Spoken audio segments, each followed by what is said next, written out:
News tag Kannada, ನಿಖರ, ನಿರ್ಭೀತ, ನಿರಂತರ. ಕೊಪ್ಪಳದಲ್ಲಿ ಬೃಹತ್ ಸ್ಟೀಲ್ ಕಾರ್ಖಾನೆ ಬಲ್ಡೋಟ ಸ್ಟೀಲ್ ಮತ್ತು ಪವರ್ ಲಿಮಿಟೆಡ್ ಎನ್ನುವಂತಹ ಸ್ಟೀಲ್ ಕಾರ್ಖಾನೆ ಬರ್ತಾ ಇರುವಂತದ್ದು. ಇದ್ರ ಬಗ್ಗೆ ಹಲವಾರು ಗಾಳಿ ಸುದ್ದಿಗಳಿತ್ತು ಮತ್ತು ಸ್ಥಳೀಯರಿಗೆ ಹಲವಾರು ಗೊಂದಲಗಳಿವೆ. ಇದ್ರ ಬಗ್ಗೆ ಡಸ್ಟ್ ಬರುತ್ತೆ, ನಮ್ಮ ಆರೋಗ್ಯದ ಬಗ್ಗೆ ಪರಿಣಾಮ ಬೀರುತ್ತೆ, ಈ ತರದ ಅನೇಕ ಗೊಂದಲಗಳಿವೆ. ನಮ್ಮೊಂದಿಗೆ ಶ್ರೀ ಕೆ.ಸಿ. ಸಿದ್ದಪ್ಪರವರು ಸುದೀರ್ಘ 53 ವರ್ಷಗಳ ಕಾಲ ಸ್ಟೀಲ್ ಪ್ಲಾಂಟ್ ಅಲ್ಲಿ ಕಾರ್ಯನಿರ್ವಹಿಸಿದಂತಹ ಅನುಭವ ಹೊಂದಿರತಕ್ಕಂಥ ನುರಿತ ತಜ್ಞರು ಜೊತೆಯಾಗಿರುವಂಥದ್ದು. ಹಾಗೆಯೇ ಡಾಕ್ಟರ್ ಎಸ್ ಮಂಜಪ್ಪ ಅವರು 45 ವರ್ಷಗಳ ಕಾಲ ಪ್ರೊಫೆಸರ್ ಆಗಿ ರಾಸಾಯನಶಾಸ್ತ್ರ ಮತ್ತು ಪರಿಸರ ವಿಜ್ಞಾನದಲ್ಲಿ ಶಿಕ್ಷಣ ಸೇವೆಯಾಗಿರುವಂತವರು. ಹಾಗೆಯೇ ಕರ್ನಾಟಕ ರಾಜ್ಯ ಮಾಲಿನ್ಯ ನಿಯಂತ್ರಣ ಮಂಡಳಿಯ ಟೆಕ್ನಿಕಲ್ ಬೋರ್ಡ್ ಚೇರ್ಮನ್ ಆಗಿಯೂ ಹಾಗೆಯೇ ಸದಸ್ಯರಾಗಿಯೂ ಸಹ ಸೇವೆಯಾಗಿರುವಂತವರು ಮತ್ತು ಪ್ರಸ್ತುತ ಕೋಸ್ಟಲ್ ರೆಗ್ಯುಲೇಷನ್ ಮ್ಯಾನೇಜ್ಮೆಂಟ್ ಅಥಾರಿಟಿಯ ಎಕ್ಸ್ಪರ್ಟ್ ಆಗಿ ಅಂದ್ರೆ ಎಕ್ಸ್ಪರ್ಟ್ ಮೆಂಬರ್ ಆಗಿ ಕಾರ್ಯವನ್ನ ನಿರ್ವಹಿಸ್ತಾ ಇದ್ದಾರೆ. ಸರ್, ಈ ಕಾರ್ಯಕ್ರಮಕ್ಕೆ ಅತ್ಯಂತ ಆತ್ಮೀಯವಾದ ನಮಸ್ಕಾರ. ಸರ್, ಈಗ ದೊಡ್ಡ ದೊಡ್ಡ ಇಂಡಸ್ಟ್ರಿಗಳನ್ನ ಎಸ್ಟಾಬ್ಲಿಷ್ಮೆಂಟ್ ಮಾಡುವಾಗ, ಜೊತೆಗೆ ದೊಡ್ಡ ಇಂಡಸ್ಟ್ರಿಗಳ ಕಾರ್ಖಾನೆ ಬರ್ತವೆ ಅನ್ನುವಾಗ ಸ್ಥಳೀಯರಿಗೆ ಹಲವಾರು ಗೊಂದಲಗಳು ಇದ್ದೇ ಇರ್ತವೆ. ಹಾಗಾಗಿ ನಮ್ಮ ಕೊಪ್ಪಳದ ಜನತೆಗೆ ಈ ಇಂಟಿಗ್ರೇಟೆಡ್ ಸ್ಟೀಲ್ ಪ್ಲಾಂಟ್ ಅಂದ್ರೆ ಏನ್ ಸರ್, ಅದ್ರ ಬಗ್ಗೆ ಸ್ವಲ್ಪ ತಿಳಿಸ್ಕೊಡ್ಬೋದು. ಈ ಹೇಳಿದ್ರೆ ಗೊಂದಲ ಅಂತ, ಸ್ಟೀಲ್ ಪ್ಲಾಂಟ್ ಬಗ್ಗೆ ಗೊಂದಲಗಳು ಬೇಕಾಗಿಲ್ಲ. ಅದು ಪೂರ್ತಿ ಅರ್ಥ ಮಾಡ್ಕೊಳ್ದಾಗ ಅರ್ಧಂಬರ್ಧ ತಿಳ್ಕೊಂಡು, ಅಥವಾ ಕೆಲವೊಂದು ಸಣ್ಣ ಸ್ಟೀಲ್ ಪ್ಲಾಂಟ್ಗಳು ಕೊಪ್ಪಳದ ಏರಿಯಾದಲ್ಲಿ ನನಗೆ ಗೊತ್ತಿದೆ, ಬಹಳಷ್ಟು ಸ್ಪಾಂಜ್ ಐರನ್ ಪ್ಲಾಂಟ್ಗಳು ಬಂದವೆ. ಸಣ್ಣ ಪ್ಲಾಂಟ್ಗಳು, ಬಹಳ ಹಿಂದೆ ಹಳೆ ಪ್ಲಾಂಟ್ಗಳು, ಮಾಡರ್ನ್ ಪ್ಲಾಂಟ್ಸ್ ಅಲ್ಲ. ಅಂತ ಕಡೆ ಸ್ವಲ್ಪ ಧೂಳು ಬಂದಿದೆ, ಸೌಂಡ್ ಬಂದಿದೆ ಅಂತ ಜನ ಸುತ್ತಮುತ್ತ ಮಾತಾಡ್ತಿರ್ತಾರೆ. ಬಟ್ ಅದು ಈಗಿನ ಮಾಡರ್ನ್ ಪ್ಲಾಂಟಲ್ಲಿ, ಇಂಟಿಗ್ರೇಟೆಡ್ ಸ್ಟೀಲ್ ಪ್ಲಾಂಟಲ್ಲಿ ಅದು ಬರ್ದಂಗೆ ಮಾಡ್ಬೋದು, ಸ್ಟೀಲ್ ಪ್ಲಾಂಟನ್ನು ಮಾಡ್ಬೋದು. ಅದಕ್ಕೋಸ್ಕರ ಗೊಂದಲ ಇರೋದು ಬೇಕಾಗಿಲ್ಲ. ಸ್ಟೀಲ್ ಪ್ಲಾಂಟ್ ಬಂದರೆ ಏನು ಅನುಕೂಲ ಆಗ್ತದೆ ಅದನ್ನು ಭಾಳ ನೋಡಿದ್ರೆ ಗೊಂದಲಗಳು ಭಾಳ ಕಡಿಮೆ. ಆ ಗೊಂದಲಗಳು ಹೋಗ್ಲಾಡ್ಸೋದಕ್ಕೆ ಏನೇನು ಆಕ್ಷನ್ ತಗೋಬೋದು, ಈ ಸ್ಟೀಲ್ ಪ್ಲಾಂಟ್ ಹಾಕೋಂತಾರೋ, ISP ಹಾಕೋಂತಾರೋ, ಅವರು ಈಗ ಟೆಕ್ನಾಲಜಿ ಬಂದಿದೆ, ಸರ್ಕಾರ ಕೂಡ ಇನ್ಸಿಸ್ಟ್ ಮಾಡುತ್ತದನ್ನ ಹಾಕ್ಲೇಬೇಕು ಅಂತ ಹಾಕ್ತಾರೆ. ಹಾಗಾಗಿ ಗೊಂದಲ ಮೊದಲು ಅವ್ರ ಮೈಂಡಿಂದ ತೆಗೆದುಬಿಡ್ಬೇಕು. ಈಗ ನೋಡಿ, ಕೊಪ್ಪಳದಲ್ಲಿ ಬಲ್ಡೋಟ ಸ್ಟೀಲ್ ಪವರ್ ಲಿಮಿಟೆಡ್ ಅನ್ನುವಂಥ ಒಂದು ದೊಡ್ಡ ಕಾರ್ಖಾನೆ ಬರ್ತಾ ಇದೆ, ಸ್ಟೀಲ್ ಕಾರ್ಖಾನೆ. ಇದ್ರ ಬಗ್ಗೆ ಹಲವಾರು ಕನ್ಫ್ಯೂಷನ್ಸ್ಗಳು ಜನರ ಮನಸ್ಸಲ್ಲೇ ಇದ್ದಾವೆ ಮತ್ತು ಅಲ್ಲಿರ್ತಕ್ಕಂಥ ಕೆಲವು ಸಂಘ ಸಂಸ್ಥೆಗಳ ಮುಖಂಡರ ಮನಸ್ಸಲ್ಲೂ ಇದೆ. ಸೊ ಹಾಗಾಗಿ ಇದ್ರ ಬಗ್ಗೆ ಏನ್ ಹೇಳಕ್ ಇಷ್ಟಪಡ್ತಾರೆ ಅಂದ್ರೆ ಇಂಟಿಗ್ರೇಟೆಡ್ ಸ್ಟೀಲ್ ಪ್ಲಾಂಟ್ ಇದ್ರ ಬಗ್ಗೆ ಅವ್ರಿಗೆ ಇದೇನಾ ಅಥವಾ ಅದು ಒಳ್ಳೇದೇ. ಗೊಂದಲಗಳು ಬಂದಿದೆ, ಈಗಲೇ ಬಂದಿರೋದ್ರಿಂದ ನೀವು ಗೊಂದಲಗಳನ್ನ ನಿವಾರಣೆ ಮಾಡ್ಬೋದು. ಸೊ ನಿವಾರಣೆ ಮಾಡೋದಕ್ಕೆ ಪ್ಲಾಂಟ್ ಅಲ್ಲಿ ಟೆಕ್ನಾಲಜಿ ಇದೆ, ಪ್ರಮೋಟರ್ಸು ಇನ್ವೆಸ್ಟ್ ಮಾಡೋದಕ್ಕೂ ರೆಡಿ ಇದ್ದಾರೆ. ಈಗಿನ ಕಾಲದಲ್ಲಿ ISP ಪ್ಲಾಂಟ್ ಅಲ್ಲಿ ಜೀರೋ ಡಿಸ್ಚಾರ್ಜ್ ಅಂತ ಹೇಳ್ತೀವಿ, ವಾಟರ್ನ ಜೀರೋ ಡಿಸ್ಚಾರ್ಜ್ ಕೂಡ, ಡಸ್ಟ್ ಕೂಡ ಹೋಗುತ್ತಲ್ಲ, ಅದಕ್ಕೆ ಸರಿಯಾದ ವ್ಯವಸ್ಥೆಗಳು ಇದೆ ಒಳಗಡೆ.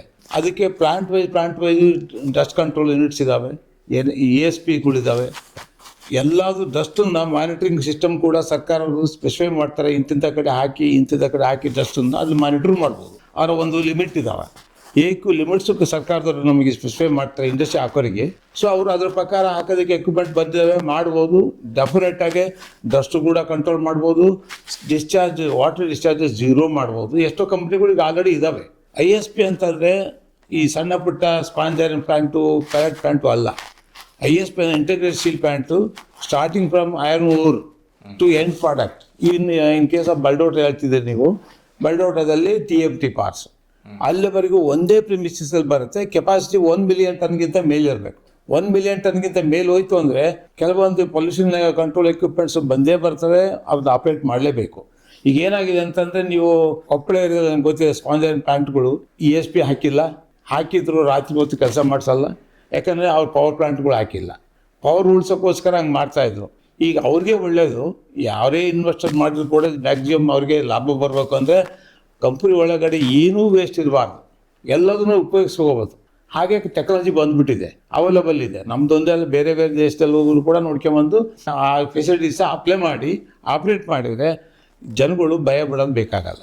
ಜನಗಳು ಇದನ್ನು ಇಂಡಸ್ಟ್ರಿ ಹಾಕೋದ್ರಿಂದ ಎಷ್ಟು ಕೋಟಿ ಹಾಕ್ತಾರೆ, 55-60 ಸಾವಿರ ಕೋಟಿ ಹಾಕ್ತಾರೆ. ಎಷ್ಟು ಜನಕ್ಕೆ ಕೆಲಸ ಸಿಗ್ತದೆ, ಎಷ್ಟು ಫ್ಯಾಮಿಲೀಸ್ ಅದರಿಂದ ಉಳ್ಕೊತವೆ, ಎಷ್ಟು ಜನಕ್ಕೆ ಅವ್ರು ಈ CSR ಅಮೌಂಟ್ ಕೊಡ್ತಾರೆ, ಊರುಗಳಿಗೆಲ್ಲ ಆಸ್ಪತ್ರೆಗಳು ಕಟ್ಸ್ಕೊಡ್ತಾರೆ, ಎಲ್ಲ ಜನಗಳು ಹೆಲ್ತ್ ಚೆಕಪ್ ಮಾಡ್ತಾರೆ. ಒಳಗಡೆ ಗ್ರೀನರಿ ಇಷ್ಟು ಬೆಳೆಸ್ತಾರೆ. ಈ ಸರ್ಕಾರನೇ ಕಂಡೀಷನ್ ಆಗಿಬಿಡ್ತದೆ, 33% of your total allotted land greenery ಹಾಕಬೇಕು ಅಂತ. ಪ್ಲಸ್ ರೋಡ್ಗಳು ಒಳಗಡೆ ಮಾಡ್ತೀವಿ, ರೋಡ್ಗಳು CC ಮಾಡಿಬಿಡ್ತಾರೆ ಎಲ್ಲರೂ. ಕೆಲ ಇನ್ಸಿಸ್ಟ್ ಮಾಡ್ಬೋದು, ಮಾಡೇ ಮಾಡ್ತಾರೆ. ಹಾಗಿದ್ದಾಗ ಡಸ್ಟ್ ಹೊರಗಡೆ ಬರಲ್ಲ, ಆಮೇಲೆ ನೀರಂತೂ ಹೊರಗಡೆ ಹೋಗೋದೇ ಇಲ್ಲ. ಅವ್ರು ಏನು ಸ್ಪೆಸಿಫೈ ಮಾಡ್ತಾರೆ, ನಮಗೂ ನೀರು ಅಟ್ ದ ಕಾಸ್ಟ್, ವಾಟರ್ ಸಿಗೋದು ಅಪರೂಪದ ಮೇಲೆ. ಅದಕ್ಕೆಲ್ಲ ಮ್ಯಾಕ್ಸಿಮಮ್ ಡ್ರೈ ಕ್ಲೀನಿಂಗ್ ಪ್ಲಾಂಟ್ಗೆ ಹೋಗ್ಬಿಡ್ತಾರೆ. ಡ್ರೈ ಟೆಕ್ನಾಲಜಿಗೆ ಹೋಗ್ತಾರೆ. ಸೊ ಪ್ರತಿಯೊಂದು ಪ್ಲಾಂಟಲ್ಲೂ ಡ್ರೈ ಕ್ಲೀನಿಂಗ್ ಬಂದಿದೆ ಈಗ. ಹಾಗೆ ಮಾಡೋದ್ರಿಂದ ನೀರಿನ ಅವಶ್ಯಕತೆ ಇರಲ್ಲ, ಡಸ್ಟನ್ನು ಕಂಟ್ರೋಲ್ ಮಾಡೋದಕ್ಕೆ ESP ಹಾಕ್ಬಿಟ್ರೆ ಡಸ್ಟು ಕಂಟ್ರೋಲ್ ಆಗ್ತದೆ. ಸೊ ವರಿ ಮಾಡೋದು ಬೇಕಾಗಲ್ಲ. ನನ್ನ ಪ್ರಕಾರ, ನನ್ನ ಅನುಭವದ ಪ್ರಕಾರ ಜನ ವರಿ ಮಾಡೋದು ಬೇಕಾದ್ರೆ ಇನ್ಫ್ಯಾಕ್ಟ್ ಅವ್ರು ಸಪೋರ್ಟ್ ಮಾಡಬೇಕು ಇಂಡಸ್ಟ್ರಿಗೆ. ಇವನ್ನ ಹಾಕಿದಾರೋ ಇಲ್ಲ ಅಂತ ನೋಡೋದಕ್ಕೆ ಸರ್ಕಾರ ಇದೆ, ಅದನ್ನು ಮಾಡೇ ಮಾಡ್ತಾರೆ. ಮಾಡೋದ್ರಿಂದ ಅವ್ರಿಗೆ ಲಾಸು. ಅಲ್ಲಿ ಸ್ಟೀಲ್ ಪ್ಲಾಂಟಲ್ಲಿ ಡಸ್ಟು ಕೂಡ ರೀಸರ್ಕ್ಯುಲೇಟ್ ಮಾಡ್ತೀವಿ, ಅದು ವೇಸ್ಟ್ ಅಲ್ಲ. ಅದು ಡಸ್ಟಲ್ಲೂ ಕೂಡ FE ಇರುತ್ತದೆ 40-45%. ಅದನ್ನ ಯಾಕೆ ವೇಸ್ಟ್ ಮಾಡ್ತೀವಿ? ವೇಸ್ಟ್ ಮಾಡಿ ಲಾಸ್ ಪ್ರಮೋಟರ್ಗೆ. ಅದನ್ನು ಕೂಡ ರೀಯೂಸ್ ಮಾಡ್ತೀವಿ. ನೀರು ಅಂತ ಬೇಡಿ ರೀಸರ್ಕ್ಯುಲೇಟ್ ಮಾಡಿ ಅದನ್ನು ಕೊನೆಗೆ ಸ್ವಲ್ಪ ಏನೇನು ಉಳಿತದೆ ಅದನ್ನು ಎಷ್ಟಕ್ಕೆ ಟ್ರೀಟ್ ಮಾಡಿ ರೋಡ್ ಕ್ಲೀನಿಂಗಿಗೆ ಆಮೇಲೆ ಗ್ರೀನರಿಗೆ ಬಿಟ್ಕೊಂತೀವಿ. ಸೊ ನೀವು ನೋಡ್ಬೋದು ಗ್ರೀನರಿ ಸ್ಟೀಲ್ ಪ್ಲಾಂಟ್ಗಳು ಹೊಸಪೇಟೆ ಬಳ್ಳಾರಿ ಸುತ್ತಮುತ್ತ ನೋಡಿದ್ರೆ ಸ್ಟೀಲ್ ಪ್ಲಾಂಟ್ ಇದ್ದಷ್ಟು ಗ್ರೀನರಿ ಬೇರೆ ಹೊರಗಡೆ ಇಲ್ಲ. ಸರ್, ಈಗ ನಮ್ಮ ಸ್ಪಾನ್ಸರ್ ಪ್ಲಾಂಟ್ಗಳಾಗಿರ್ಬೋದು, ಹಾಗೆಯೇ ಹಳೆಯದಾದಂತಹ ಉಕ್ಕಿನ ಕೈಗಾರಿಕೆಗಳು, ಹಳೆ ಸ್ಟೀಲ್ ಪ್ಲಾಂಟ್ಗಳು ಅತಿ ಹೆಚ್ಚು ಮಾಲಿನ್ಯವನ್ನ ಹೊರಹಾಕ್ತವೆ ಅಂತ ಹೇಳ್ತಾರೆ. ಸೊ ಹಾಗಾಗಿ ISP ಇಂಟಿಗ್ರೇಟೆಡ್ ಸ್ಟೀಲ್ ಪ್ಲಾಂಟ್ಗೂ ಮತ್ತು ಹಳೆಯ ಕೈಗಾರಿಕೆಗಳು ಹೇಗೆ ಭಿನ್ನ ಅಂತ ನಮ್ಮ ವೀಕ್ಷಕರಿಗೆ ವಿವರಿಸಬಹುದು. ಹಳೆ ಸ್ಟೀಲ್ ಪ್ಲಾಂಟ್ಗಳಲ್ಲಿ ನಾನು ಹಳೆ ಸ್ಟೀಲ್ ಪ್ಲಾಂಟಲ್ಲೂ ಕೆಲಸ ಮಾಡಿದ್ದೀನಿ, ಈಗಿನ ಹೊಸ ಸ್ಟೀಲ್ ಪ್ಲಾಂಟಲ್ಲೂ ಕೆಲಸ ಮಾಡಿದ್ದೀನಿ. ಹಳೆ ಸ್ಟೀಲ್ ಪ್ಲಾಂಟಲ್ಲಿ ಆವಾಗಿನ ಜನಕ್ಕೆ ಈ ಪೊಲ್ಯೂಷನ್ದು ಒಂದು ಕಾನ್ಸೆಪ್ಟೇ ಇರಲಿಲ್ಲ. ಸ್ಟೀಲ್ ಪ್ಲಾಂಟ್ ಹಾಕಿರಾಯಿತು, ನಮ್ಮ ಮಕ್ಳಿಗೆ ಕೆಲಸ ಸಿಕ್ಕರೆ ಸಾಕು, ಸ್ಟೀಲ್ ಬಂದರೆ ಸಾಕು ಅಂತಿದ್ವಿ. ಈಗ ಹಾಗಿಲ್ಲ, ಅವೇರ್ನೆಸ್ ಭಾಳ ಬೆಳೆದ್ಬಿಟ್ಟಿದೆ. ಸರ್ಕಾರದ ಜವಾಬ್ದಾರಿ ಜಾಸ್ತಿ ಆಗಿದೆ. ಈಗ ಒಟ್ಟು ಪೊಲ್ಯೂಷನ್ ಕಂಟ್ರೋಲ್ ಕಡಿಮೆ ಮಾಡಬೇಕು, ವಾಟರ್ ವೇಸ್ಟ್ ಮಾಡಬಾರ್ದು ಅಂತ ಬಂದುಬಿಟ್ಟಿದೆ. ಹಾಗಾಗಿ ಟೆಕ್ನಾಲಜಿನೇ ಚೇಂಜ್ ಆಗಿಬಿಟ್ಟಿದೆ. ಈಗ ಪ್ರಪಂಚದಾದ್ಯಂತ ಲೇಟೆಸ್ಟ್ ಟೆಕ್ನಾಲಜಿ ಬಂದ ಮೇಲೆ ಈಗ ಹಳೆ ಟೆಕ್ನಾಲಜಿ ಹೋಗಿದೆ. ಸ್ಟೀಲ್ ಮಾಡೋದೇ ಒಂದು ಪ್ರೋಸೆಸ್, ಮೊದಲು ಓಪನ್ ಆರ್ಟ್ ಪ್ರೋಸೆಸ್ ಅಂತ ಇತ್ತು, ಈಗ ಅದು ಹೋಯ್ತದು. ಅದರಿಂದ ಭಾಳ ಡಸ್ಟ್ ಬರೋದು. ಆಮೇಲೆ LD ಕನ್ವರ್ಟರ್ಸ್ ಅಂತ ಬಂದು, ಈಗ EOF, ಆರ್ಕ್ ಫರ್ನೇಸ್ ಎಲ್ಲ ಟೆಕ್ನಾಲಜಿ ಚೇಂಜ್ ಆಗ್ತಾ ಸ್ಟೀಲ್ ಮೇಕಿಂಗ್ ಪ್ರೋಸೆಸ್ಸೇ ಚೇಂಜ್ ಆಗಿಬಿಟ್ಟಿದೆ. With less pollution, less water requirement, less power consumption ಎಲ್ಲ ಬಂದ್ಬಿಟ್ಟಿದೆ. ಇಲ್ಲದೆ ಹೋದರೆ ಹಳೆ ಸ್ಟೀಲ್ ಪ್ಲಾಂಟ್ ಈ ಕೆಲಸ ಮಾಡಿದರೆ ಪೊಲ್ಯೂಷನ್ನು ಬರುತ್ತೆ, ಪ್ಲಸ್ ಎಕನಾಮಿಕಲಿಯೂ ಆಗೋದಿಲ್ಲ. ನಾವು ಏನೇ ಪ್ರಾಡಕ್ಟ್ ಮಾಡೋದು ಕೂಡ ಪರ್ ಟನ್ ಎಷ್ಟು ಕಾಸ್ಟಲ್ಲಿ ಮಾರ್ತೀವಿ, ಜನ ಎಷ್ಟಲ್ಲಿ ತೊಗೊತಾರೆ ನೋಡಿ. ಹಳೆದಲ್ಲಿ ಮಾಡಿದ್ರೆ ನಿಮಗೆ ಆವಾಗ ವರ್ಕೌಟ್ ಆಗೋದೇ ಇಲ್ಲ, ಪ್ಲಾಂಟ್ ಕ್ಲೋಸ್ ಆಗ್ಬೋದು. ಅದಕ್ಕೆ ಈಗ ಎಲ್ಲ ಅವೇರ್ನೆಸ್ ಬಂದುಬಿಟ್ಟಿದೆ. ಟೆಕ್ನಿಕಲ್ ಅಡ್ವಾನ್ಸ್ಮೆಂಟ್ ಭಾಳಷ್ಟು ಆಗಿದೆ. ಸೊ ಈಗ ಲೇಟೆಸ್ಟ್ ಟೆಕ್ನಾಲಜಿ ಯುಟಿಲೈಸ್ ಮಾಡಿದರೆ ಅವ್ರಿಗೂ ಇನ್ವೆಸ್ಟರ್ಗೂ ಅನುಕೂಲ, ಪೊಲ್ಯೂಷನ್ನು ಬರಲ್ಲ, ಜನಗಳಿಗೆ ಕೆಲಸನೂ ಸಿಗ್ತವೆ. ಸರ್, ಈಗ ಕೊಪ್ಪಳದಲ್ಲೇ ಯಾಕೆ ಸ್ಟೀಲ್ ಪ್ಲಾಂಟ್ ಬೇಕಾದ್ರೆ, ಏನಕ್ಕಂದ್ರೆ ಕೊಪ್ಪಳದಲ್ಲಿ ಸುಮಾರು ಸ್ಟೀಲ್ ಇಂಡಸ್ಟ್ರಿಗಳು ಇದಾವೆ. ಯಾಕೆ ಕೊಪ್ಪಳದಲ್ಲಿ ಬಲ್ಡೋಟಾ ಸ್ಟೀಲ್ ಪವರ್ ಲಿಮಿಟೆಡ್ ಅವಶ್ಯಕತೆ ಇದೆನಾ? ಈಗ ಒಳ್ಳೆ ಕ್ವಶನ್ ಕೇಳಿದ್ರಿ ನೀವು. ಸ್ಟೀಲ್ ಪ್ಲಾಂಟಲ್ಲಿ ಏನು ಮಾಡ್ತೀವಿ ನಾವು? ಸ್ಟೀಲ್ ಮೇಕಿಂಗ್ ಮಾಡ್ತೀವಿ. ರಾ ಮೆಟೀರಿಯಲ್ ಏನು? ಐರನ್ ಓರ್ ಎಲ್ಲಿ ಸಿಗುತ್ತೆ? ನಮ್ಮ ಜಿಯೋಗ್ರಫಿಕಲಿ ಅಲ್ಲೇ ಸಿಗುತ್ತೆ. ಅಲ್ಲಿ ಸಿಕ್ಕ ಮೇಲೆ ಆ ನ್ಯಾಚುರಲ್ ರಿಸೋರ್ಸ್ನ ಉಪಯೋಗಿಸ್ಕೊಂಡು ಪ್ರಾಡಕ್ಟ್ ಮಾಡಿದ್ರೆ ವ್ಯಾಲ್ಯೂ ಅಡಿಷನ್ ಆಗುತ್ತೆ. ವ್ಯಾಲ್ಯೂ ಅಡಿಷನ್ ಆಗಿದ್ರೆ ಒಂದು ಪಾರ್ಟಲ್ಲಿ ಈಗೇನು ಜನಗಳ ಅಭಿಪ್ರಾಯ ಏನಿದೆ, ನೀವು ಹೇಳ್ತಾ ಇದ್ದೀರಾ ಇಂಡಸ್ಟ್ರಿ ಬರೋದ್ರಿಂದ ಆ ಭಾಗದಲ್ಲಿ ಪೊಲ್ಯೂಷನ್ ಆಗ್ಬೋದು, ಸೈಡ್ ಎಫೆಕ್ಟ್ಸ್ ಆಗ್ಬೋದು ಅನ್ನೋ ಕಾನ್ಸೆಪ್ಟ್ ಮೇಲೆ ನೀವು ಕೇಳ್ತಾ ಇದ್ದೀರಾ ಕ್ವಶನ್ನ. ನಮ್ಮ ಸಿದ್ದಪ್ಪನವರಾಗಲೇ ಎಕ್ಸ್ಪ್ಲೈನ್ ಮಾಡಿದ್ರು ಪ್ರೋಸೆಸ್ ಅಲ್ಲಿ ಏನೇನು ಆಲ್ಟ್ರೇಷನ್ ಆಗಿದೆ ಅಂತೇಳಿ. ಒಂದು ರಾ ಮೆಟೀರಿಯಲ್ ಅವೈಲಬಿಲಿಟಿ ಇದೆ, ನೀರಿನ ಅವೈಲಬಿಲಿಟಿ ಇದೆ. ಒಂದೇ ಒಂದು ಇಂಪೋರ್ಟ್ ಮಾಡೋದೇನು ಅಂತಂದ್ರೆ ಅವರು ಕೋಲು ಮತ್ತೆ ಸಣ್ಣಗೆ ಚುಣ್ಣ ಅದು ಬೇಕಾಗಿರೋಂಥ ಸ್ಮಾಲ್ ಮೆಟೀರಿಯಲ್ನ ಇಂಪೋರ್ಟ್ ಮಾಡ್ತಾರೆ. ಮೇಜರ್ ಬೇಕಾಗಿರೋಂಥ ಐರನ್ ಓರ್ನ ಲೋಕಲ್ಗೆ ಸಿಗೋದ್ರಿಂದ ಆಮೇಲೆ ಅದಕ್ಕೆ ಬೇಕಾಗಿದ್ದಂಥ ನೆಲದ ಅಭಾವ ಇಲ್ಲ. ನಾರ್ಮಲಿ ನೀವು ಕೊಪ್ಪಳ ಇದರಲ್ಲಿ ನೋಡಿದ್ರೆ ಇಂಡಸ್ಟ್ರಿಗಳು ಸಾಕಷ್ಟು ಎಸ್ಟಾಬ್ಲಿಷ್ ಆಗಿದ್ದಾವೆ, ಸಣ್ಣ ಕೈಗಾರಿಕೆಗಳಿದ್ದಾವೆ, ದೊಡ್ಡವು ಇದ್ದಾವೆ. ಈಗ ನೀವು ಜಿಂದಾಲ್ನೇ ನೋಡಿ ಅಲ್ಲಿ. ಆಮೇಲೆ ಸಣ್ಣ ಏನು ಸ್ಪಾಂಜ್ ಐರನ್ ಪ್ಲಾಂಟ್ಗಳು, ಅಲ್ಲಿ ಯಾಕೆ ಪೊಲ್ಯೂಷನ್ ಜಾಸ್ತಿ ಆಗುತ್ತೆ ಅಂತ ಒಂದು ಕ್ವಶನ್ ಕೇಳಿದ್ರಿ ನೀವು. ಪೊಲ್ಯೂಷನ್ ಯಾಕೆ ಜಾಸ್ತಿ ಆಗುತ್ತೆ ಅಂದ್ರೆ ಟೆಕ್ನಾಲಜಿ ಲೋವರ್ ಟೆಕ್ನಾಲಜಿ ಇದೆ, ಮತ್ತೆ most of the operations manual operations ಅಲ್ಲಿ. ಆಮೇಲೆ ಟ್ರಾನ್ಸ್ಪೋರ್ಟೇಷನ್ ಆಫ್ ರಾ ಮೆಟೀರಿಯಲ್ ಅವರು ಸಾಮಾನ್ಯವಾಗಿ ಏನ್ ಮಾಡ್ತಾರಪ್ಪ ಅಂದ್ರೆ ಟ್ರಕ್ ಲೋಡಲ್ಲಿ ತರ್ತಾರೆ, ಕ್ವಾಂಟಿಟಿ ಇಸ್ ಲೆಸ್. ಇಲ್ಲೇನಾಗುತ್ತೆ ಅಂದ್ರೆ ಇಂಥ ದೊಡ್ಡ ಪ್ಲಾಂಟ್ಗಳಲ್ಲಿ ಇಂಟಿಗ್ರೇಟೆಡ್ ಸ್ಟೀಲ್ ಪ್ಲಾಂಟ್ಗಳಿಗೆ ಬೇಕಾಗಿರೋಂಥ capacity 1 million ton, 2 million ton, 3 million ton transport ಮಾಡ್ಬೇಕಾದ್ರೆ ಟ್ರಕ್ಗಳಲ್ಲಿ ಟ್ರಾನ್ಸ್ಪೋರ್ಟ್ ಮಾಡೋಕ್ಕಾಗಲ್ಲ. ಕಾರಣ ರೋಡ್ ಕಂಡೀಷನ್ನು ಹಂಗೆ ಇರುತ್ತೆ, ಆಮೇಲೆ ನಂಬರ್ ಆಫ್ ವೆಹಿಕಲ್ಸ್ ಬರೋದು ಜಾಸ್ತಿ ಆಗುತ್ತೆ. ಅದಕ್ಕೆ they will have their own wagons. Tipper ಬಿಟ್ಬಿಟ್ಟು ರೈಲಲ್ಲಿ ರ್ಯಾಕ್ಸ್ಗಳಲ್ಲಿ ಟ್ರಾನ್ಸ್ಪೋರ್ಟ್ ಮಾಡ್ತಾರೆ. ಆಮೇಲೆ ಕ್ಲೋಸ್ ಚೂಟ್ಗಳಲ್ಲಿ ಸ್ಟೋರೇಜ್ ಡಿವೈಸ್ಗಳು ಮಾಡ್ಕೋತಾರೆ. ಈಗ ಒಂದು ಟ್ರಾನ್ಸ್ಪೋರ್ಟೇಷನ್ ಅಲ್ಲಿ ಬರುವಂಥ ಡಸ್ಟ್ಗಳು ಮತ್ತು ಅಬ್ರೇಷನ್ ಇಂದ ಏರಲ್ಲಿ ಬರುವಂಥ ಏನು ಕಣಗಳು ಇರ್ತಾವಲ್ಲ ಅವನ್ನ ಕಡಿಮೆ ಮಾಡ್ತಾರೆ. ಕಂಪ್ಲೀಟ್ ನಲಿಫೈ ಆಗಲ್ಲ, ಕಡಿಮೆ ಆಗುತ್ತೆ. ಆಮೇಲೆ ಇಲ್ಲಿ ಸೇಫ್ಟಿ ಸಿಸ್ಟಮ್ಸ್ನ ಏನು ಡೆವಲಪ್ ಮಾಡಿರ್ತಾರಲ್ಲ ಸ್ಟೋರೇಜ್ಗೆ, ಸುತ್ತ ಎಲ್ಲ ಸ್ಟೋರೇಜ್ಗೆ ಏನೋ ಕಂಟೈನ್ಮೆಂಟ್ ಮಾಡಿರ್ತಾರೆ. ಆಮೇಲೆ ಸಪ್ರೇಟ್ ಚೂಟ್ಗಳನ್ನ ಯೂಸ್ ಮಾಡಿರ್ತಾರೆ. ಆ ಸ್ಟೋರೇಜ್ ಅಲ್ಲಿ ವಿಂಡ್ ಬ್ಲೋನಲ್ಲಿ ಏನು ಕಣಗಳು ಬರ್ತಿದ್ವೋ ಅವನ್ನ ಅವಾಯ್ಡ್ ಮಾಡ್ತಾರೆ. ಡಸ್ಟ್ ಪಾರ್ಟಿಕಲ್ನ ಸಪ್ರೆಸ್ ಮಾಡ್ತಾರೆ. ಅದಕ್ಕೆಲ್ಲ ಸ್ಪ್ರಿಂಕ್ಲಿಂಗ್ ಸಿಸ್ಟಮ್ಸ್ ಇರುತ್ತೆ, ಆಟೋ ಸ್ಪ್ರಿಂಕ್ಲಿಂಗ್ ಸಿಸ್ಟಮ್ಸ್ ಇರುತ್ತೆ. ಎಷ್ಟು ಲೆವೆಲ್ ವರೆಗೂ ಎಷ್ಟು ಸ್ಟೋರೇಜ್ ಮಾಡ್ರೆ ಎಷ್ಟು ವಾಟರ್ ಸ್ಪ್ರಿಂಕಲ್ ಮಾಡಬೇಕು ಅದೆಲ್ಲ ಆಟೋಮೇಷನ್ ಮಾಡಿರ್ತಾರೆ. ಯಾವುದು ಮ್ಯಾನ್ಯುವಲ್ ಆಪರೇಷನ್ ಇರಲ್ಲ ಇಂಟಿಗ್ರೇಟೆಡ್ ಸ್ಟೀಲ್ ಪ್ಲಾಂಟ್ಗಳಲ್ಲಿ. ಅದನ್ನೇ ಹೇಳಿದ್ದು ಸಿದ್ದಪ್ಪನವ್ರು ಏನ್ ಹೇಳಿದ್ರಪ್ಪ ಅಂತಂದ್ರೆ, ಇಂಟಿಗ್ರೇಟೆಡ್ ಸ್ಟೀಲ್ ಪ್ಲಾಂಟ್ಗಳಲ್ಲಿ ಆಟೋಮೇಷನ್ ಜಾಸ್ತಿ ಇರುತ್ತೆ. ಈ ಕನ್ವೆನ್ಷನಲ್ ಪ್ಲಾಂಟ್ಗಳಲ್ಲಿ ಸ್ಮಾಲ್ ಸ್ಪಾಂಜ್ ಐರನ್ ಇಂಥ ಪ್ಲಾಂಟ್ಗಳಲ್ಲಿ ಮ್ಯಾನ್ಯುವಲ್ ಆಪರೇಷನ್ ಜಾಸ್ತಿ ಇರುತ್ತೆ. ಮನುಷ್ಯನ ಆಪರೇಷನ್ಗಳಲ್ಲಿ ಏನಾಗುತ್ತೆ, ಒಂದು ಮೆಷಿನರಿ ಬ್ರೇಕ್ ಡೌನ್ ಆಗಬಹುದು, ಅಥವಾ ಮನುಷ್ಯನೇ ಆಕಸ್ಮಿಕವಾಗಿ ಕೆಲವು ಆಕ್ಟಿವಿಟಿನ ಮಾಡುವಾಗ ಪೊಲ್ಯೂಷನ್ ಅಥವಾ ಇನ್ನೊಂದು ಆಗೋ ಚಾನ್ಸ್ ಇರುತ್ತೆ. ಅವನ್ನೆಲ್ಲನೂ ಇಲ್ಲಿ ಸಮಗ್ರವಾಗಿ ಟೆಕ್ನಾಲಜಿ ಯೂಸ್ ಮಾಡಿಕೊಂಡು ಕಂಟೈನ್ಮೆಂಟ್ ಮಾಡೋದ್ರಿಂದ ಪೊಲ್ಯೂಷನ್ ಫ್ಲೈಯಿಂಗ್ ಆಗದಂತ ಪೊಲ್ಯೂಷನ್ ಕಡಿಮೆ ಮಾಡೋದು ಒಂದು ಪಾರ್ಟ್. ಅದಾದ್ಮೇಲೆ ಎಂಟೈರ್ ಪ್ರೋಸೆಸ್ ಆಟೋಮೇಷನ್ ಆಗಿರುತ್ತೆ. ಏನು ಟ್ರಾನ್ಸ್ಪೋರ್ಟೇಷನ್ ಒಂದ್ಸಲ ಬಂದು ಸ್ಟೋರೇಜ್ ಅಲ್ಲಿ ಬಿದ್ಮೇಲೆ ಅಲ್ಲಿಂದ ಮತ್ತೆ ಪ್ರೋಸೆಸ್ಗೆ ಏನ್ ತಗೋತಾರಲ್ಲ ಅವನ್ನೆಲ್ಲ ಕ್ಲೋಸ್ ಕಂಟೈನರ್ ತಗೊಂಡಿರ್ತಾರೆ. ಕನ್ವೇಯರ್ ಬೆಲ್ಟ್ಗಳಲ್ಲಿ ಕನ್ವೇಯರ್ಸ್ ನ ಕ್ಲೋಸ್ ಮಾಡಿರ್ತಾರೆ. ವಿಂಡ್ ಅಲ್ಲಿ ಬರುವಂತದ್ದು ಆಲ್ಮೋಸ್ಟ್ 95% ಕಡಿಮೆ ಮಾಡ್ತಾರೆ. ಆಮೇಲೆ ಆ ಭಾಗದಲ್ಲಿ ನೀವು ಈ ತರ ಎಲ್ಲ ಟೆಕ್ನಾಲಜಿ ಯೂಸ್ ಮಾಡುವಂತ ಪ್ಲಾಂಟ್ಗಳು 3-4 ಇದೆ, ನೀವು ನೋಡ್ಬೋದು. ಇದಲ್ದೇನೆ ದೇಶದ ಯಾವುದೇ ಮೂಲೆಗೆ ಹೋಗಿ ಇಂಟಿಗ್ರೇಟೆಡ್ ಸ್ಟೀಲ್ ಪ್ಲಾಂಟ್ಗಳು ಎಲ್ಲೆಲ್ಲಿ ಡೆವಲಪ್ ಆಗಿದಾವೆ. ಈವನ್ ಜಮ್ಶೆಡ್ಪುರದ್ದು ಅಲ್ವಾ ಸಿದ್ದಪ್ಪನವರೇ, ಅದು ಸಿಟಿಯ ಮಧ್ಯಭಾಗದಲ್ಲೇ ಇದೆ. ಅಂಡ್ ಅಂತ ಕ್ಲೀನ್ ಸ್ಟೀಲ್ ಪ್ಲಾಂಟ್ ಆತ ಯಾರಿಗಾರು ಡೌಟ್ ಬಂದ್ರೆ ಅಂತವನ್ನೆಲ್ಲ ಕರ್ಕೊಂಡು ಹೋಗಿ ಬಳ್ಳಾರದವರು ಅಥವಾ ಗೌರ್ಮೆಂಟ್ನವರು ತೋರ್ಸ್ಕೊಂಡ್ ಬರ್ಬೋದು. ಜಮ್ಶೆಡ್ಪುರ್ ISO 9000 ತಗೊಂಡಿದ್ದಾರೆ, ISO 14000. ಅದೇನೆ ಪಕ್ಕದಲ್ಲೇ ಜನ ಸೈಕಲ್ ಕಟ್ಕೊಂಡಿರ್ತಾರೆ, ಪಕ್ಕದ ರೋಡ್ ಇರ್ತದೆ, ನಮ್ಗೆ ಈ ಪಕ್ಕದಲ್ಲೇ ನೈಬರ್ ಕಾಲೇಜ್ ಇನ್ಸ್ಟಿಟ್ಯೂಟ್ ಅವೇ ಒಂದೊಂದು ಪ್ಲಾಂಟ್. ಜನಗಳಿಗೆ ಇನ್ನೂ ಒಂದು ಅಭಿಪ್ರಾಯ ಬರ್ಬೋದು, ಕ್ಲೀನು ಇದೆಲ್ಲ ನೀವೆಲ್ಲ ಎಕ್ಸ್ಪರ್ಟ್ಗಳಾಗಿ ಹೇಳ್ತೀರಾ, ಸರ್ಕಾರದ ಅಧಿಕಾರಿಗಳಾಗ್ಲಿ ಇವರಾಗ್ಲಿ ಫಾಲೋ ಮಾಡ್ತಾರ ಅನ್ನೋದು ಒಂದು ಬರ್ಬೋದು.